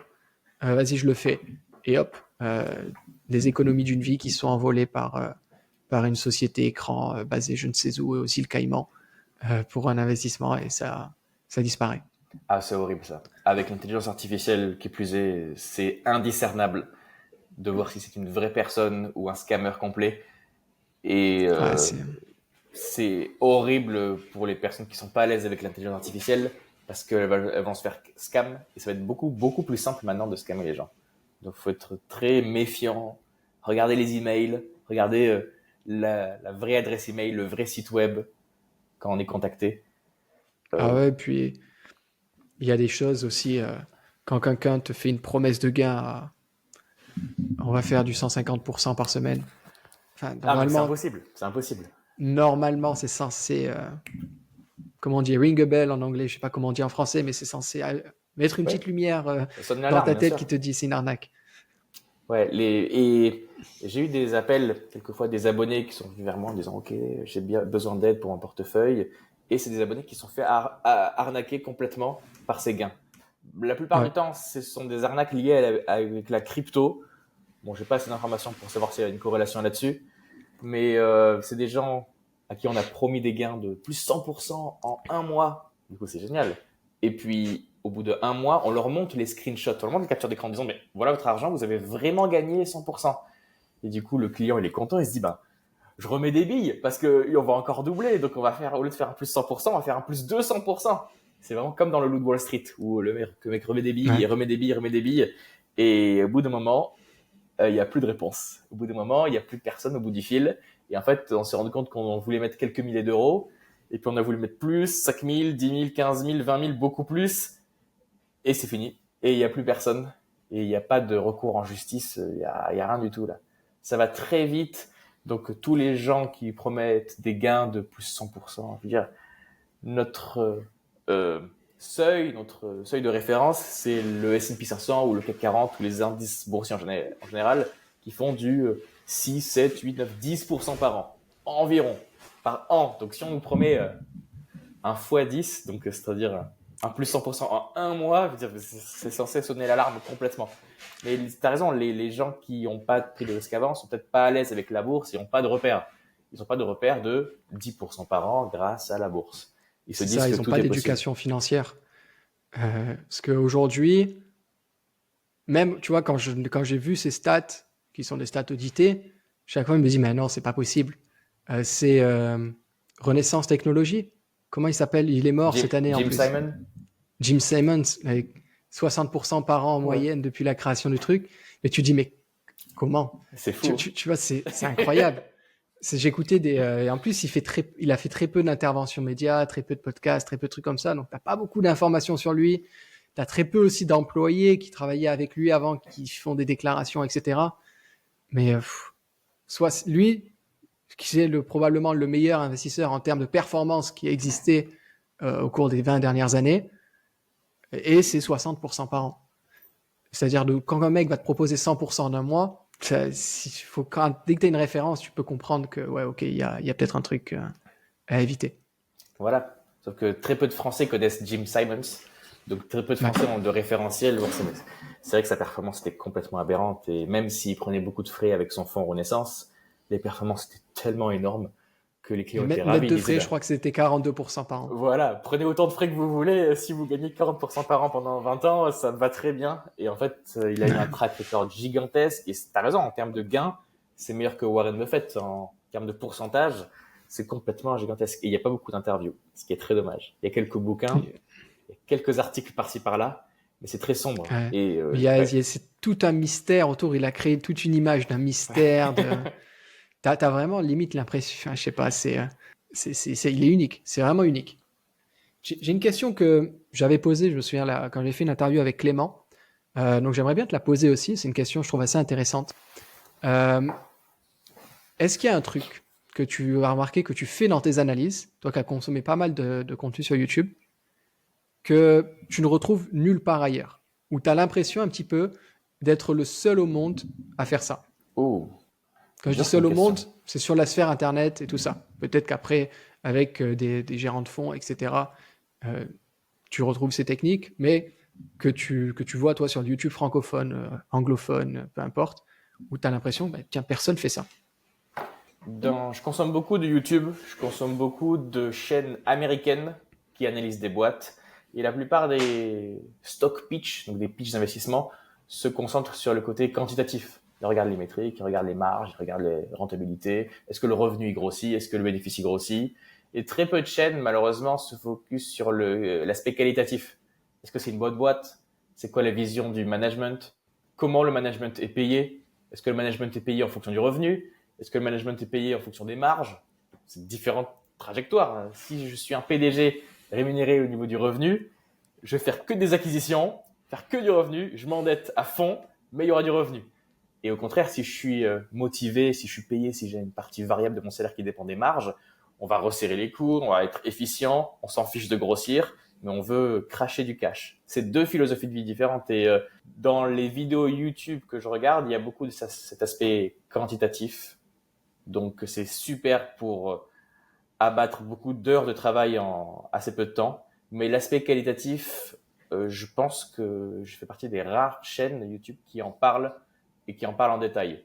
Je pense que d'autres chaînes en font. C'est juste que de toutes les chaînes YouTube que je regarde, quasiment aucune parle de l'aspect qualitatif en détail. Par exemple, il y a des actions qui sont meilleures que les autres, des boîtes qui sont meilleures que les autres. Ils ont des avantages compétitifs comparés à d'autres boîtes. Ils sont meilleurs que les autres industries. Et comment ça se fait? Comment ça se fait? Donc, on peut faire une analyse très légère en disant, ouais, ils ont du pricing power, c'est-à-dire qu'ils peuvent lever leur prix, comme le prix d'un iPhone, par exemple, et les gens vont continuer d'acheter un iPhone, ok, mais comment ça se fait? Pourquoi? Comment le management en parle? Si on va dans les 10 dernières années et on regarde les interviews du PDG Tim Cook, pour rappel, c'est quoi leur stratégie là-dessus? Jusqu'à où ça va aller? C'est quoi les disruptions? Tout ce côté qualitatif, il n'y a pas de chiffres, il n'y a pas de métrique pour ça. Donc je dirais que c'est un aspect un peu différenciant de ma chaîne YouTube. Et dans les vidéos, j'essaie de parler et du quantitatif, mais surtout du qualitatif. Pourquoi cette boîte, elle est clairement différente, clairement meilleure que la concurrence? Parce que sur le long terme, la vision du management, c'est très important. C'est-à-dire que quand on investit dans 3 mois, pour les 3 prochains mois, ou dans les 3 prochaines décennies, c'est pas les mêmes choses qui sont importantes. Et on voit, il y a des exemples, j'ai Amazon en tête, qui, l'aspect le plus important d'Amazon, c'est la vision. Ils investissent dans des cycles de 7 ans, donc ils investissent massivement pour la prochaine révolution, pour les prochaines innovations. La vision, c'est le plus important. La vision de Jeff Bezos. Quand il y a eu la crise dot-com bubble, la bulle qui a explosé en 2000, le cours de Amazon est tombé de 97%. Et pourtant, Jeff Bezos était un bon capitaine de navire en disant non, voilà notre vision. Nos clients, il faut qu'ils soient contents, les prix, il faut qu'ils soient pas chers et il faut que les livraisons soient très courtes. On veut que les livraisons, les gens ont ce qu'ils ont commandé dans quelques jours, pas plus. La vision est super importante. Il y a aussi Costco avec Jim Sinegal à l'époque qui parle d'une vision et la vision reste la même dans 40 ans. Donc le qualitatif, je dirais. Pour répondre à la question, je suis bavard, mais pour répondre à la question, l'aspect qualitatif de l'analyse d'une boîte. Comment est-ce que tu as des conseils techniques peut-être pour justement trouver ces informations qualitatives, parce que c'est des choses que tu trouves pas dans les comptes de résultats, que tu trouves pas forcément non plus dans les présentations. Tu sais, dans les conf calls, les présentations. Alors les conf calls, c'est pas toujours le PDG qui y va, mais si c'est le PDG, tu peux potentiellement trouver des trucs dans la façon dont il va répondre, etc.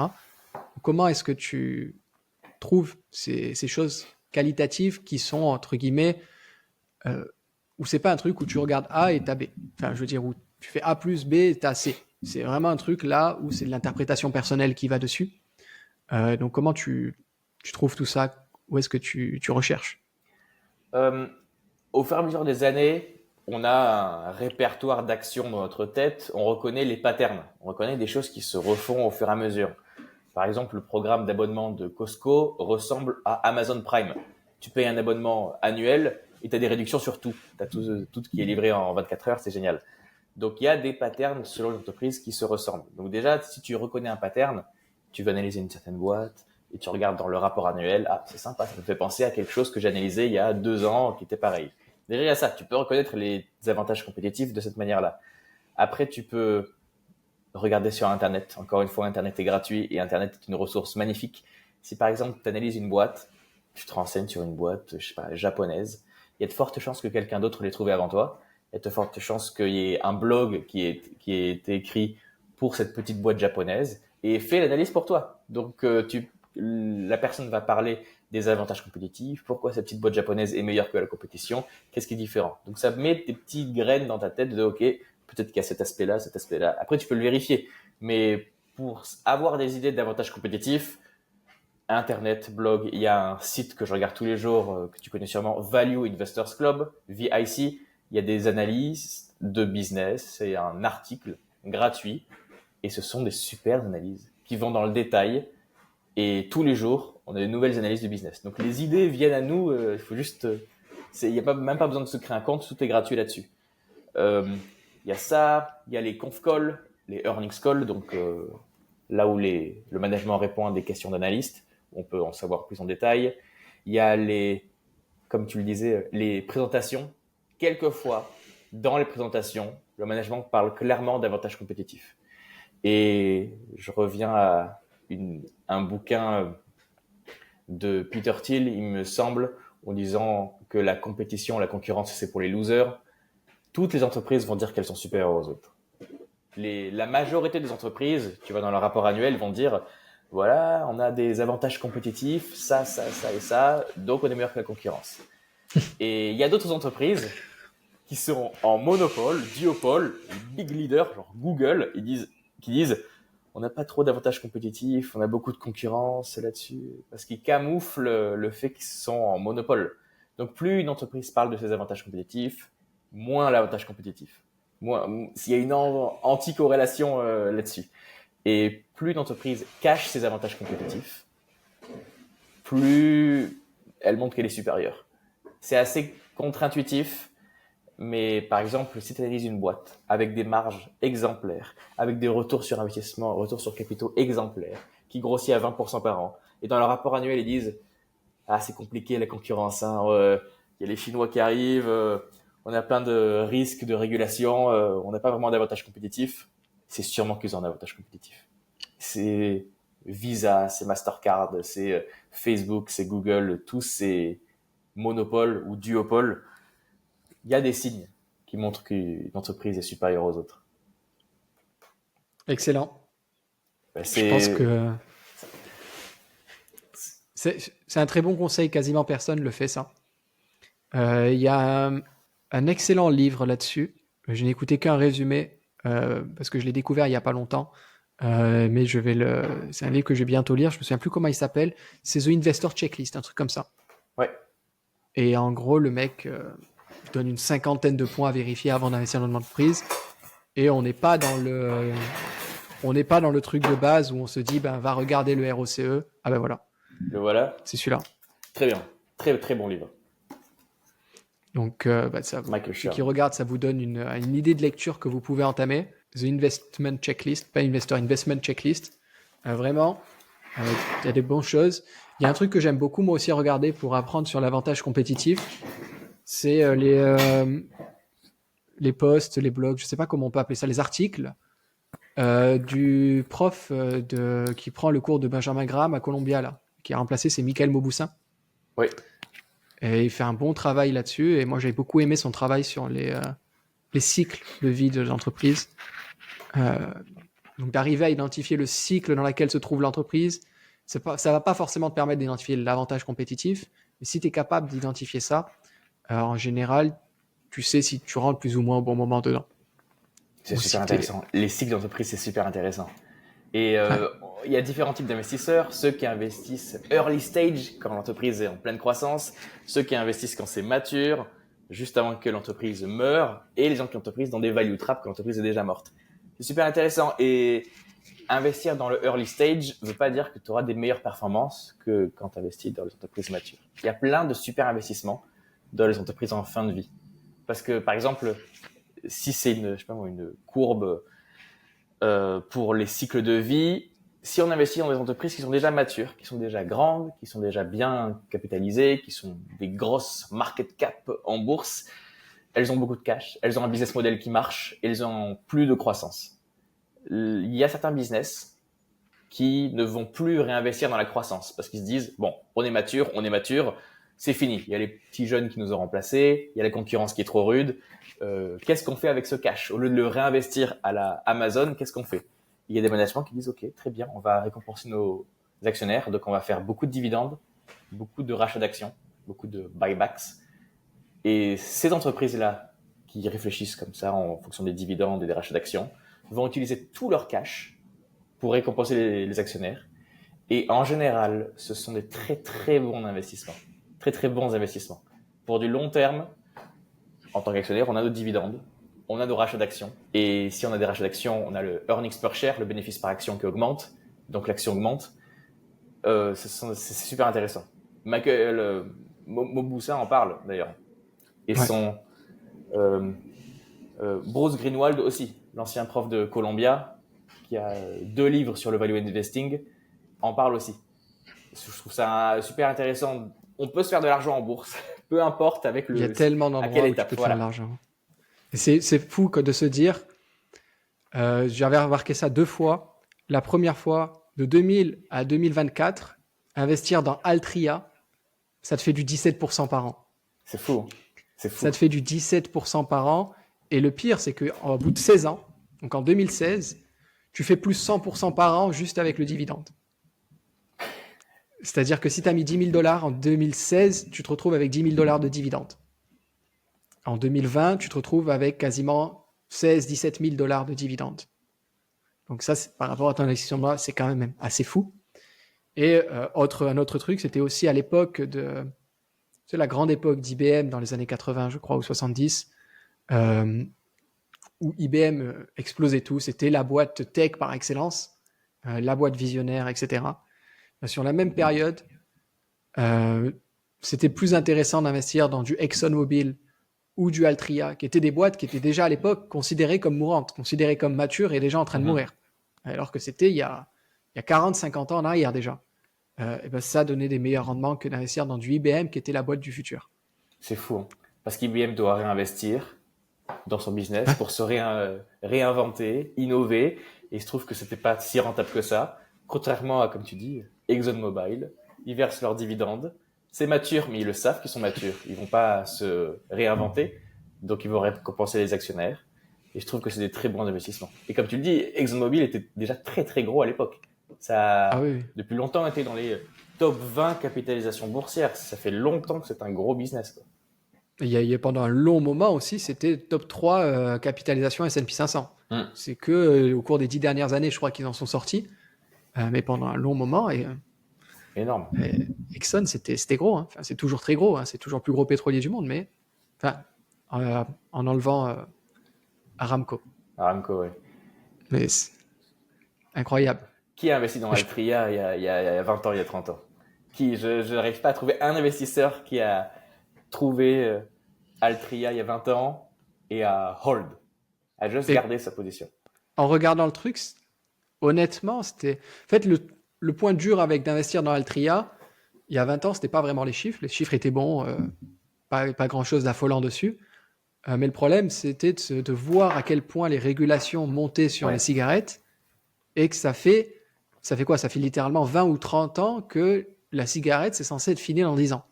Exact. Pourtant, c'est toujours là. Maintenant, c'est les vapes, etc. C'est incroyable. Incroyable la résilience du business et aussi à quel point ça montre que on ne peut pas prédire ce qui va se passer. À quel point ça montre que, bah oui, tout le monde était d'accord pour dire que les cigarettes, c'était fini dans 10 ans. Pourtant, ça fait 30 ans qu'on dit ça. Et c'est toujours là. Le chiffre d'affaires d'Altria, il n'est pas forcément en baisse. Il est très stable. Les bénéfices par action, ils augmentent. Incroyable. Et c'est grâce en partie à la régulation. C'était dans une conférence de Monish Pabrai qui disait que les entreprises de cigarettes, depuis qu'il y a la régulation, il n'y a plus aucune petite concurrence. C'est trop dur pour une start-up de venir et révolutionner le monde de la cigarette parce qu'il y a des régulations énormes, ça coûte une infrastructure qui coûte des milliards, c'est énorme. De la même façon que c'est très dur d'être un concurrent à Microsoft depuis que Microsoft est régulé. C'est très difficile. Et c'était le même schéma de pensée pour Meta Platforms, donc pour Facebook. En 2021, 2022, il y a eu de nouvelles régulations. Maintenant, il y a TikTok. Ils ont augmenté la régulation pour les réseaux sociaux. C'est beaucoup plus difficile pour une startup de venir et prendre des parts de marché à Facebook. Dire, on a 3 milliards d'utilisateurs qui utilisent les produits de Facebook, Instagram, 3 milliards par jour. C'est très dur de déloger ce gros joueur.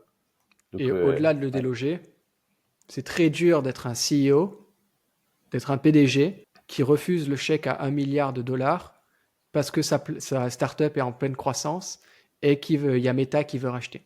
Ou pareil, c'est très dur pour une entreprise de e-cigarettes qui est en train d'exploser de refuser le chèque de Altria ou de British American Tobacco, peu importe, ou Philip Morris, pour venir acheter la société. Exact. Très très compliqué, c'est des offres qu'ils ne peuvent pas refuser en général. Et l'histoire l'a montré, on l'a vu avec Snapchat, qui a refusé de se faire acheter.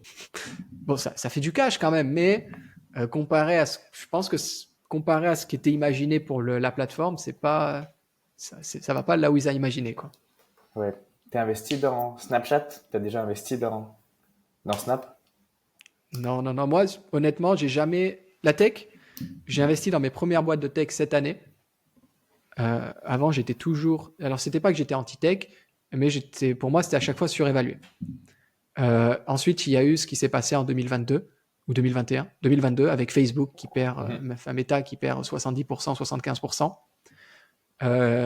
J'ai pas investi, j'avais vu l'opportunité dans la mesure où c'était un PE ratio de 12, je crois, pour une boîte comme ça. Ouais. C'était ridiculement bas. J'ai pas investi parce que justement, c'était pas ma stratégie. Il n'y avait pas de dividendes, c'était pas des boîtes assez. Alors Meta, c'est quand même assez mature aujourd'hui, mais c'était pas ce type de boîte. Et depuis, j'ai changé mon approche parce que je me suis dit c'est pas possible de rater des opportunités pareilles pour des critères aussi futiles. Donc j'ai commencé à m'ouvrir un peu à la tech aujourd'hui, mais ça fait que depuis les premières boîtes tech que j'ai achetées, je crois que c'était jd.com. Ok, très bien. Très bien. Bah, bravo pour les gains. Bravo. Donc, mais ouais, c'était très difficile de faire ce shift. Ouais, ceux qui ont investi dans le Nasdaq dans les dernières années ne regrettent absolument pas. Et il y a pas une théorie, mais il y a une mouvance qui dit que le monde de demain va être de plus en plus tech. Et ces leaders qu'on a, les Magnificent Seven, sont très bien positionnés pour surfer sur cette vague. Donc, Ouais. et c'est pour ça qu'on les voit investir massivement dans l'IA, dans les data centers. Ils ont un capex monstrueux, ils ont des réinvestissements, des coûts, en disant ok, on ne veut pas louper cette prochaine vague de l'IA, on va pas se faire manger par ChatGPT, on va surfer sur cette vague. Donc, les entreprises les mieux protégées contre ce risque de disruption, c'est les Magnificent Seven. Donc, il y a de fortes chances que les Magnificent Seven continuent de rester les Magnificent Seven. C'est quand même assez incroyable. Moi, je t'avoue que je suis quand même un peu inquiet pour Nvidia. Okay. Je suis pas inquiet pour l'entreprise en elle-même. Moi, je suis inquiet par rapport à l'optimisme de la croissance des bénéfices. Ah ouais. Je suis d'accord, exceptionnel. À l'heure actuelle, c'est les seuls à avoir ce genre de produit, c'est les seuls à avoir ce carnet de commandes. Mais je trouve que le château de cartes est très facile à faire tomber. Enfin, pas très facile, mais pour une entreprise concurrente, il y a quand même vraiment la place de devenir quelque chose. Pour moi, l'avantage concurrentiel d'NVIDIA n'est pas si gros. Pour moi, ils ont juste été au bon endroit au bon moment. Ils ont surfé sur le truc, le timing parfait. Mais je pense pas que ce soit un genre de truc où dans 10 ans, Nvidia, ce serait toujours ce que c'est. Tu vois, Nvidia, pour moi, dans 10 ans, c'est plus forcément un Magnificent Seven. Alors que Microsoft, Google, Amazon, dans 10 ans, je les vois toujours être des Magnificent Seven. Ouais. Apple, a priori aussi. Meta, a priori aussi. Mais Nvidia, j'ai plus de doutes. C'est plus nouveau. C'est peut-être aussi pour ça. Mais bon, je crois que les prévisions des analystes, c'est encore plus 40% de croissance annuelle pour les 5 prochaines années. C'est fou. Les estimates, les estimations des analystes de Wall Street sont complètement délirantes. Et bon, je me souviens, j'avais regardé Nvidia en 2023, quand ça avait déjà commencé à exploser, mais c'était rien par rapport à ce qui allait être par la suite, en disant, c'est complètement hallucinant, les estimations sont trop élevées, le marché est trop optimiste. Devine quoi, le marché s'en fiche de ce que je pense, hein, l'action elle a doublé. Euh, Et c'est très difficile, hein. C'est hors de mon cercle de compétences, de mon champ de compétences. Je m'y connais pas du tout. Et je répète, je déteste le codage, donc tout ce qui est tech comme ça, les puces, je touche pas à ça. Mais je suis d'accord. C'est aller les- to the moon très vite, ça peut redescendre très vite. On ouais. sait pas. Ah ouais, Nvidia, c'est marrant parce que j'ai plein de personnes qui disent putain, il faut investir dans les semi-conducteurs et tout ça. Mais je dis les gars, ça sert à rien de me dire d'investir dans les semi-conducteurs. Je ne comprends littéralement rien à ce secteur. J'y comprends rien. Je sais que c'est des trucs qui sont dans les caméras, dans les téléphones, dans les télés, que c'est partout autour de nous, mais j'ai absolument aucune idée de à quoi ça ressemble, de ce que ça fait, de comment ça fonctionne. Donc, on y va de côté. J'ai tenté une fois le coup value sur Intel. J'ai compris que il fallait plus qu'un seul changement de CEO avant que ça se redresse. Donc, T'as investi quand dans Intel? Cette année? j'ai investi il y a 2 ans. Euh, j'ai investi autour des $30, il me semble. Euh, Parce que en fait, moi, le jeu que j'ai voulu faire sur Intel, c'était, tu sais, il y a eu les États-Unis qui ont fait cette sorte de prime ou d'avantage ou je ne sais quoi pour les entreprises tech qui ramenaient leur manufacture et tout ça aux Oui. US. Et donc moi, je me suis dit, putain, Intel est très faible. Intel, quand même, c'est une des plus grosses marques aux États-Unis là-dessus, respectée, connue, très bon. C'est, je crois, la deuxième ou troisième entreprise au monde qui a déposé le plus de brevets avec IBM. Il y a quelque chose, tu vois. Il y a quelque chose, mais il y a eu un rebond. Il y a eu un rebond. J'ai failli revendre pendant ce rebond. La raison pour laquelle j'ai pas revendu, c'était complètement con, hein. C'est parce qu'il me manquait 5% ou 10% pour être à break-even. Je dis, je veux pas Ah. revendre en perte. Et j'ai pas revendu. Ça a rechuté depuis. Mais en fait, ce qui va pas, c'est le management. C'est clairement de la façon, de ce que je vois maintenant quand je regarde, c'est clairement c'est pas au-delà du management, les idées sont pas mal, c'est l'exécution qui est exécrable. Il n'y a pas d'exécution. L'exécution est inexistante, c'est mal géré, quoi. Ouais, difficile, hein. Ça fait plusieurs années que c'est difficile pour le management. Ils ont changé de CEO beaucoup de fois et leur part de marché dégringole et dégringole. Donc, je sais pas ce Ouais. qui pourrait être l'étincelle pour raviver ce feu. C'est difficile, hein. Je pense honnêtement que c'est une boîte qui va se relever un jour. Je pense pas qu'ils vont aller vers la faillite. Mais c'est compliqué de savoir quelle est la valeur. C'est-à-dire quel est le juste prix. J'ai limite l'impression là que ça va être ouais, il va y avoir un moment où ce sera le juste prix, mais c'est très difficile de savoir. C'est tellement compliqué parce que les estimations, elles sont, enfin, les estimations sont compliquées, quoi. C'est-à-dire tous les ans, ils nous disent ça y est, l'année prochaine, c'est l'année où ça devrait repartir. T'as le premier trimestre qui se passe bien, et après ça dégringole. Ah ouais. Ah ouais. Ouais. Donc, on va voir Bah, update dans 3 ans, update dans 5 ans pour voir s'il y a eu un rebond. carrément. Ce que je te propose, je vais te poser une dernière question. Après, on va pouvoir mettre fin à cet épisode. Potentiellement, on en refera un si les commentaires sont encourageants dessus, parce que ça fait quand même 1h40. Donc, ça fait un épisode assez long quand même. Euh, Aujourd'hui, quelqu'un qui veut se lancer en bourse, qu'est-ce que tu lui donnerais si tu devais lui donner uniquement 3 conseils? Vraiment 3 choses qui t'ont le plus marqué.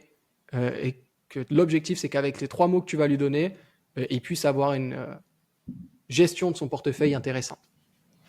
Pour quelqu'un qui veut faire du stock picking ou quelqu'un qui veut juste gérer son patrimoine et faire autre chose à côté? Stop picking. Pour du stock picking, donc c'est quelqu'un de motivé, c'est quelqu'un qui veut faire analyse, qui veut jouer le rôle de détective et trouver la pépite de demain.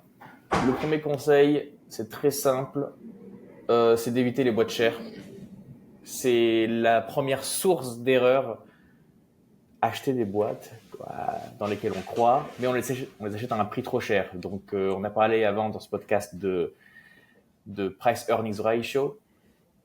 Éviter les boîtes avec des price earnings ratio supérieurs à 30. Personnellement, c'est là où j'ai fait la plupart de mes erreurs, c'est avoir payé un price earnings ratio supérieur à 30. Voilà, vous voulez une valorisation qui soit plutôt correcte, soit faible, soit correcte. Mais pas acheter des actions chères, même si vous avez un coup de cœur. La deuxième, qui est plus compliquée, c'est de rester rationnel. et d'acheter quand tout le monde vend. Alors là, on a parlé de 2020, on a parlé de 2008, on a parlé de la crise de la tech en 2022, quand des actions se sont fait, on crash de 70%. C'est très difficile d'investir quand tout le monde est bearish, quand tout le monde est vendeur. Mais il faut avoir une conviction, ne pas se faire convaincre par des threads Twitter, ne pas se faire convaincre par des vidéos YouTube avec des flammes dedans. Si on a un process, qu'on sait ce qu'on fait, ça pourrait marcher. Le troisième conseil, c'est en lien avec ça, et il y a un portefeuille concentré. Bizarrement, mon conseil va être un peu à contre-courant, qui est de ne pas se diversifier. Comment on l'a commencé avec ça, la diversification, c'est le remède contre l'ignorance. Phrase de Buffett. Si on est investi dans 120 entreprises différentes, on ne pourra pas surveiller 120 entreprises différentes. Alors que si on a investi dans 15 entreprises, 20 entreprises, on peut les surveiller. On peut savoir lesquelles vont bien, lesquelles vont mal. On peut savoir si les revenus augmentent, si les bénéfices augmentent. C'est beaucoup plus facile à surveiller. Et en limitant le nombre de trades, vu qu'on investit pour le long terme, avec un portefeuille concentré, on limite les frais de transaction, vu qu'on fait moins de trades. On limite le stress. On évite le fait de se disperser en analysant 120 boîtes à la fois. On sait ce qu'on fait. Et c'est comme ça qu'on dort bien la nuit. Parce qu'on investit pour le long terme, on investit pour se générer du capital futur, dans 10 ans, dans 20 ans. Donc on veut pouvoir bien dormir. On ne veut pas stresser tous les jours si voilà, l'action elle tombe, l'action elle monte, elle descend, le krach boursier. Donc voilà, ne pas payer trop cher, rester rationnel et avoir un portefeuille plutôt concentré pour pas trop se disperser. Voilà les 3 conseils que je donnerais à quelqu'un. Magnifique. Je pense que c'est des magnifiques conseils applicables, surtout pour la valorisation. Les gens ont tendance à très facilement sous-estimer la valorisation, surtout avec les mouvements de foule. Hein. Dès que ça part, on peut voir même des très très grands entrepreneurs qui se sont fait avoir par la crise des dot-com, par la bulle des dot-com. Donc ne pas se faire piéger pour ça. Je te remercie pour toutes tes réponses et ta transparence. Ça fait plaisir. J'espère que ça va aider les viewers. Est-ce que je vais mettre le lien de ta chaîne YouTube sur cette vidéo? Est-ce qu'il y a d'autres endroits où peut-être qu'on peut te retrouver? Et si oui, comment? Merci de l'invitation. C'était un régal. J'ai pas vu le temps passer. J'ai une chaîne YouTube où je publie assez régulièrement, mais je suis aussi présent sur LinkedIn. Et je pense que c'est tout. Le compte Instagram doit se mettre à jour, mais je suis pas sûr de vous répondre là-dessus. YouTube est le principal canal. Donc, sinon, il y a mon mail en description des vidéos YouTube. Il y a mon site web pour avoir toutes les informations. Et si des auditeurs veulent en savoir plus sur ma méthode d'investissement, j'ai un programme de coaching. Si quelqu'un veut appliquer ces 3 conseils-là ou en savoir plus sur mon portefeuille, être des insiders et apprendre ces stratégies à long terme, voilà, j'aide certains de mes abonnés à élaborer leur patrimoine pour les futures années, futures décennies, en appliquant cette méthode Warren Buffett. Donc YouTube, canal principal, je dirais. Ok, génial. Je vais mettre vous trouverez un lien dans la description de cette vidéo, le lien directement pour accéder à ta chaîne, Christophe. Merci beaucoup. Merci pour ta participation. Merci de l'invitation. À très bientôt. À bientôt. Au revoir. Ciao, ciao.